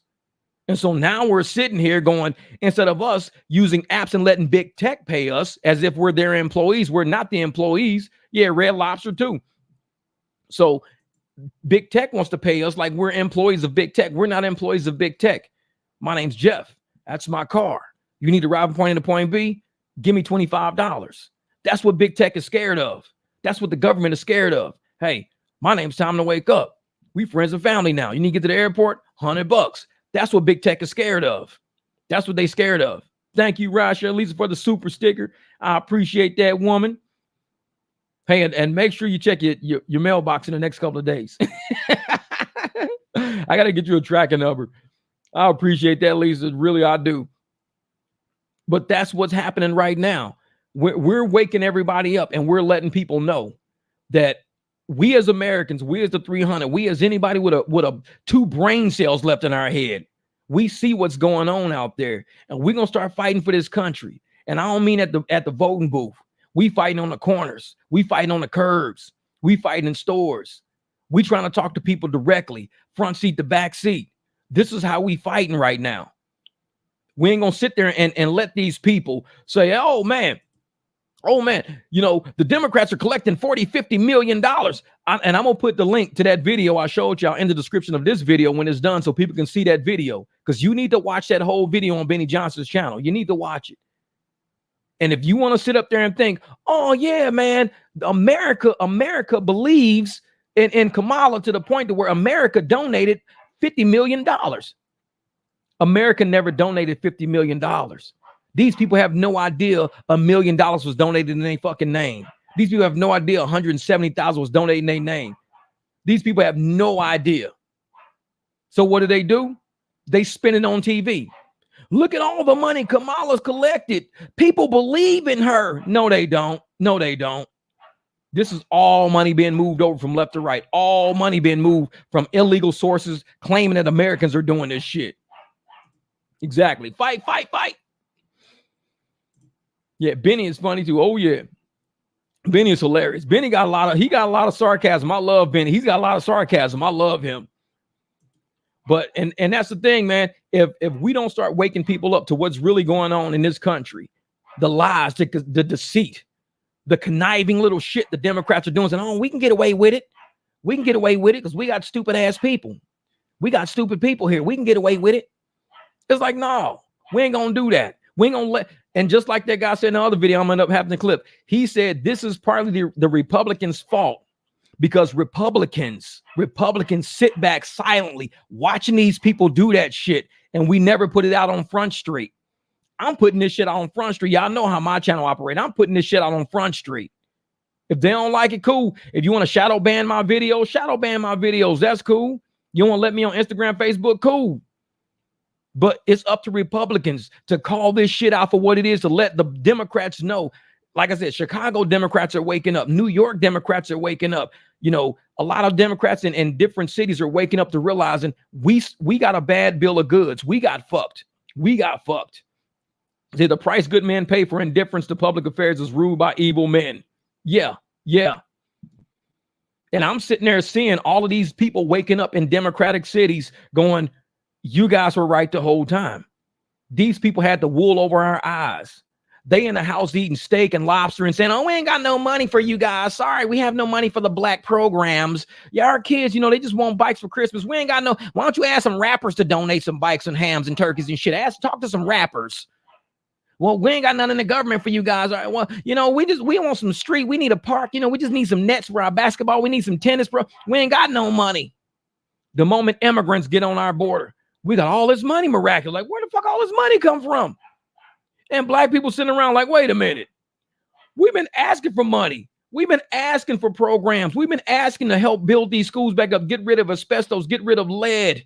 We've been asking for all this money for programs, for books, for laptops. We've been asking y'all, and y'all motherfuckers got our vote, and y'all told us to our face, well, we don't got no money for that. But these immigrants, asylum seekers, getting $2,000 a month in cash on prepaid debit cards, they getting put up in housing. They getting free transportation, free legal advice when I got to go to family court and I got to get, fight through family court. You're giving these people actual attorneys and shit to help with their immigration, but you won't give me a free attorney to help with my custody case with this dude I'm trying to get rid of because he's a fuckhead. You won't give me free shit. I don't get free legal, but you get him free legal to get immigrant. Oh, we're going to help you become an immigrant. We're going to give you a free attorney. Give me free child custody fucking advice. You make me go do the paperwork myself. And this is what we sit and we watch these people do this to us. As a country, we sit and watch these people do this to us. And I'm like, you got to wake up, man. Shit ain't about your skin color no more. It's about your brain cells. Fuck your skin. I don't give a fuck you black, white, red, yellow. Fuck you. It's about your brain cells at this point. And if you got any. If you ain't got none, then I expect you to say, but look at my skin. It's like a little kid at the park. Look at my new shoes. Make me run fast. Look at my new shoes. I'm like, motherfucker, you got the shoes on backwards. Oh, well, they still Velcro the same. Exactly. Hank Stan little kids. Look at my new shoes. Make me run fast. Look at them. They got a lightning bolt on the side. Whatever, motherfucker. Look at my skin. I'm voting Democrat. Look, this is black, baby. Pure fucking black. All the way to the bone. No, it's only like a couple of millimeters deep, really. But your brain cells, that's what I'm worried about more or less. Your brain cells, like where the fuck's it at? And if we can't sit up there and use a conscience, clear thought level, look at the facts we got laid out. It's not some made up rhetoric bullshit. Look at the facts we got. Oh, well, Trump's a felon. He's a paper felon like every other paper felon. Anybody who's ever used somebody's kids on their tax returns, you in the same fucking boat as Trump. You lied on your taxes. Anybody who said they made more or less to get a credit, to get a car at the bank, you in the same boat as fucking Trump. You lied on a report. Anybody who's lied on a sheet of paper about something to get somewhere, you in the same fucking boat as Trump. The only difference is you ain't important enough to go after. That's all. You ain't important to go after. Trump was important enough to go after. So he ain't no different than the rest of you motherfuckers. He's just more important than the rest of you motherfuckers. But y'all thinking he's a felon. Hey, you are too. You lied on your taxes and you know you did. You sitting there scratching your head like, yeah, but don't nobody know. I ain't a felon because don't nobody know. Ain't about what we know. Is the integrity you trying to fucking put out there. Like, well, he don't have no integrity. He lied on his taxes. He said that those were legal fees.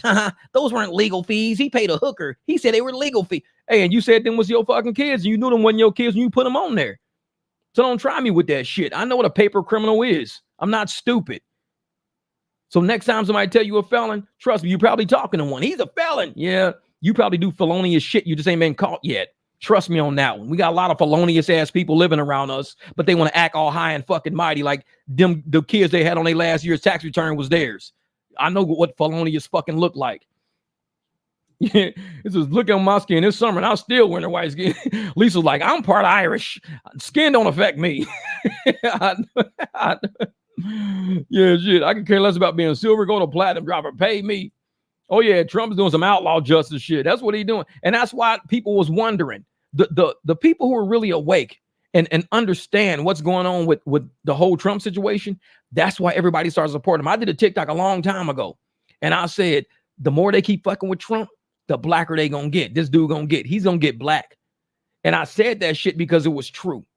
The moment they kept fucking with him, trying to get him, when the government chases you down like that, black people are used to that. I mean, Miss T even told you, Miss T even said earlier, hey, they've been fucking with black people since the 60s, 70s, 80s. We get it. We get it. We know when the government don't like you. We know it because we feel it. We see it. We've experienced it. Oh, yeah. Thank you for making my DoorDash day, brother. 50-50. Thank you, Johnny Cab. Bro. I appreciate that, brother. Appreciate that super chat. Go out there and get it on that day, man. Hey, you just riding with me today. You riding with me, man. I was supposed to end this whole live stream 30 minutes ago, but we got to going for it, man. I had to get that thought off my chest. But I tell people, man, if we're going to be out here doing this shit, really for real, we need to start understanding what's going on in society around us, which is why I'm dropping all these videos. Understand what's going on in society around us. Look at some of the old content. Like me, I'm always going back into old content because it makes sense. It's just like when you go to church on Sunday and they tell you, open up Deuteronomy. Motherfucker, how many times you done read Deuteronomy? About 800 times. Why you keep going back to? Because it's something today. You need to get this message out of Deuteronomy today. You need this. You open Deuteronomy and it's like, thou shalt not run a stoplight at XYZ Street. You're like, damn it, I knew that was a sign. That was my sign. Time to wake up. Appreciate you, brother. Appreciate you, brother. Thank you for the super chat. Yeah. And that's what I say, man. We sometimes go back in history to read things to kind of guide us on our current path. I go look at old videos when I'm dropping old videos and I'm showing people old videos and I'm bringing them into current. That's me. I'm going back into Deuteronomy. I'm going to Leviticus. I'm pulling all this shit forward. Leviticus, Deuteronomy, Job, Mark, Matthew, whatever. I'm pulling all that shit forward because there's something in here that's a message that we ain't seen yet that we can apply to what's going on right now. So look at some old content. You might get some out of where there's inspiration, motivation that might make sense. Like, you know what? This shit makes sense. Now I see what they're saying. Now I see what it's about. If you ever don't want somebody to know something, especially black, put that shit in the book. Put it in something that's legacy. Because they always going to look for the latest song. Hey, motherfucker, drop a new song? You drop a new song? Ain't nobody dropping no new songs. This shit is cyclical. Thank you. Time to wake up. Make great sermon again, man. And that's the thing. This shit is cyclical. So once you put this stuff in legacy and you put it in catalogs, you can go back and listen to it and you can start seeing it makes sense of everything. That's when you start applying this knowledge towards the future moves we got to make. When you start saying, hey, we saw how much money you guys used to make before you was really doing a whole lot of cash rides. Now we seeing what people are making now. And you guys are actually doing cash rides better than what people are doing in real time right now. You got to get on the ball. You got to get your business cards together. You got to start talking to riders. You got to really start applying. And like with Rideshare Lisa and everybody, you guys got to start looking into catering. And I don't mean catering on just the apps. You've got to start talking to companies. You've got to say, hey, man, I know you guys use catering apps and stuff like that, but what if I decide to cater for you guys every week if you guys are doing a potluck? I'm telling you, man, catering is big business. Catering is big business. And if you're not on Rideshare Lisa's Discord group, trust me, you're missing out on a lot of good information, a lot of good insight, a lot of good motivation to really go out there and set stuff up, set a whole day up. People are setting up catering days. They're doing like a 2-hour catering job, making $80, $90. This is, man, I just set this up. I went and got it, did all this, $80, $90. It's like, and it mainly took me like the actual time I was at the catering event was like maybe 30, 40 minutes. That was it. Every day I was like loading and prepping and unloading and cleaning up. Shit, that was it. Within 2 hours, I just made $80, $90. Then got a $40 tip. I'm at 120 right now. All right, Duato, you get it, man. Stress test tomorrow. All right, brother, be easy out there, my man. Yeah, I'm gonna get off this thing in a second too. But I just wanted to, close it. Hey, eight rides for $4.95. That's how we do it out here. That's how we do it out here. Was that exactly? I do restaurants, what we do for passengers. Oh, yeah. See, Lisa, you already know. And I'm telling you, if y'all not in hey, Lisa, if you can, drop a link to your Discord group before I end this live stream. Drop a link to your Discord, and I'm going to make sure it's on the screen so people can actually go to it if you can do that. Because people got to see, we need to start fighting against big tech. If we know what big tech is doing, everybody you see on here with chats and live streams, there's our Discord right there. All of this right here, we're setting up the 300. We setting it up. Everybody's got to start saying, you know what, if rideshare is down a little bit, jump into catering. Because I'm thinking about getting involved in catering. Because I saw Pedro do catering with his big ass truck. And I'm like, dude, I could just lay my back seats down and do some catering. I could do maybe 2-3 catering jobs a month. 2-3 catering jobs a month might even pay for that damn truck. Just 2-3 a month is all I got to do. 2-3 catering jobs and I'm done. So it's like, And I'm watching everybody and I'm seeing how everybody's doing things. I'm like, you tell me all I gotta do is load shit in the back of this truck, get there, set it up, do whatever the people say, and be done. That's it. That's it. I've never done catering before. So to me, it's a whole new world. And just being on a Discord group, going through it and seeing how people are doing, how much money they're making, what the orders even look like. You gotta understand. Yeah, and Lisa, I'll be seeing them doing like catering trips that are like kind of long distance, like $500-600, stuff like that. So you got to understand what catering order looks like, how they're talking about it, how they're setting it up. And just being in the catering Discord group, I'm kind of learning, I'm getting the gist, so I know what to expect when I get in. I'm not going to go in completely dry. I'll go in and kind of say, okay, I know a little bit of what I got to do. I kind of know how to set it up some. I know what to bring as far as, rollers and carts and carriers. I'm telling you, that Discord group, motherfuckers is dropping knowledge. And this is business knowledge. This ain't no hacks, no gimmicks, and we're going to do as many catering orders as we can do today for $1 each. No gimmicks, no gimmicks. This is how you get the money. This is how you set shit up right. And this is why I like that, man. Say, Pedro, we're all out of green relish. That fucking shit right there. Like, man, look at that. I did 170 miles for almost 400 the other day. I'm telling y'all, if y'all not in Roshare's, Lisa's, in her Discord group, you're missing pointers. Missing 70 miles for 400. That's the kind of money I want to be on. That's the kind of money I want to be on right there. Her Discord group it's a seminar. It's a whole seminar. And they got a lot of drivers in there that don't play. They about their money. They throw their whole order on screen. Hey, I got to do this. I'm getting paid this much for this amount. And it kind of helps you gauge what's good. Because a lot of pigeons come into rideshare. They don't know how to gauge what's good because we had too many channels doing gimmicks and bullshit. So pigeons came in thinking, oh, yeah, I just worked 84 hours this week, bro. I hit 1,900, man. I'm at 2,280 out. And I'm just like, what the fuck? I'm like, this is not how we do. You're doing 70 miles, $400. You do that 3 times a week. You at 1,200. You done went 210 miles for $1,200. And that's all you did all week. You like, I'm kicking back. I just made my 1,200. I'm good for a minute. That's how we do it. The catering for $6.60. Exactly. There's catering for $6.67. Man. They only play Donald's channel as memes channel. I know it. That's funny shit. The memes channel. That's doubt. That was that Dale Earnhardt dollars per mile territory. Oh yeah, she be out there killing it, man. She be out there killing it, and that's why I said that's why. And I don't even have a lot of Discord groups on mine. She's got the membership group for the 300 on there, so people kind of go there and ask. She kind of goes back and forth, but I go through the catering stuff, and I just kind of look and see what everybody's doing because I'll be busy. I'll be driving or something like that, so I like open it up and I'm like flipping through the screen while I'm sitting at a light, just kind of reading the screens and everything. Crazy. Oh yeah, 86 hours a week for $2,000 are ridiculous, man. It's nuts. It's nuts to have your car out there that long. Because I mean, they looking to get their car kicked in, somebody jump in the back with a knife and shit. They looking for that. I'm not looking for that. I want to be on the road 100 miles, make $300-400. That's it. 100 miles, make me $300-400. I'm cool for the day. And if I can just like do a few trips here and there, I'm done. Okay, I'm cool. Let me park my truck. It's full of gas. I ain't worried about at least a half tank. I want a half to a quarter tank all the time. That's it. I don't need to be way over on full and weighing my truck down. I'll go half, a little bit more than half. I'll run it down a little bit and I'll fill it back up. But I keep that back end light back there, man. See, Jeff, I went home after that night and took a 3-hour power nap, got back up again, went out for another 300. I'm telling you, man. And that's how we got to do it.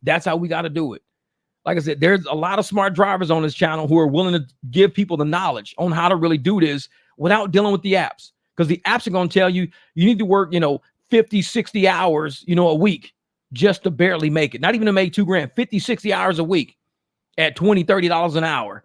It's like, no, we're not doing that. No, man, that's nuts. 7 days, 56 hours. Oh, no, that's past the point of overtime. And that's why we do it this way on this channel, man.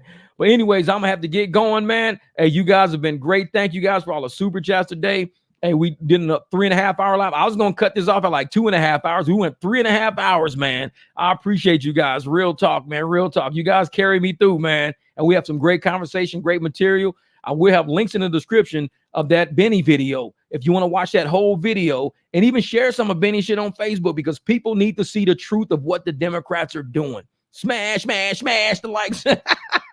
She said, yeah, but people really need to see. Says, hey, wait, my super chat has 2 minutes left. All right, you got 2 minutes, man. 3:30 even. He said, hey, wait, my super chat has 2 minutes left. So I can't see it. I can't see it. But definitely though, man. All right, Lisa, hey, good night out there. Hey, keep it up. Keep it up. You know what? Malcolm, hey, stay safe, brother. Madman. Y'all be easy out there. Keep that Discord open. Everybody, you want to do catering, hit up Rasher's, Lisa's thing. Man, y'all gonna get it. Y'all gonna get it. I'm telling you. But definitely pay me. Exactly. And I'm telling you right now, man, if we can, within the next 2 or 3 weeks, just summer's almost over. School's almost back in. Once school's back in, a lot of teachers are out of rideshare. A lot of students that was in college, they're out of rideshare and delivery. And we'll start seeing, a little bit of money coming back our way from the rideshare industry. But keep building your client base because you will need them. Because if the apps are willing to pay people dirt cheap all summer, they're going to try to keep that shit going to build. They're looking to get them stock prices to go up. They're looking to say, hey, you know what? We got a whole lot of money because we kept the prices low even after summer. And now we're doing well now. Keep your private clients together, man. Keep it together out there. Oh, yeah, Malcolm, I'm going to get in that catering. Dude, and catering will never get old. It will never get old because people always love that service. It's way more different than delivery. And that's why it's important for you to be on a Discord group to kind of go through catering. So when you do it, you're at a professional level. This is not drop off at the door, take a fucking picture and go back to your car. This is not that. Catering is a whole setup spread. They show pictures of how they set shit up, how they set up spreads. I mean, it's amazing because I'm thinking, how would you know how to set it up like that? But it's like a system. They say, well, they put like hot food or cold food or this or that. It's a system on how they set it all up.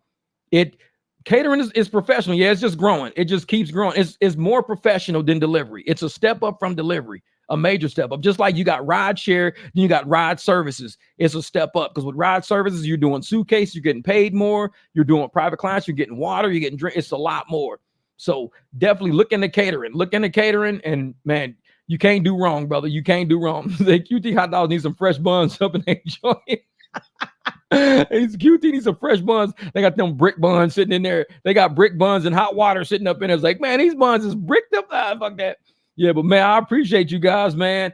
Thank you so much. And don't forget, I got that last video I dropped. Make sure the last video I dropped, if you got Facebook or something, just put it on there. Anybody who's got any level of intellect is going to start questioning, what are all these videos you keep posting about? Who is this guy? And when they listen, they're going to go, damn. I'm so glad because I had no idea you guys were talking about this in rideshare. We thought you guys were talking about Surge and maps and shit. We didn't know y'all was really digging into like life. This is what we do around here, man. This is what we do. All right, time to wake up, man. Y'all be easy out there. Thank you once again. And I'm out. I got to go out here and give one of these dogs a bath. I'm going to give the baby dog a bath tonight because it's his time. He's been here for a week. He needs to be introduced to the bathtub. He's going to love it.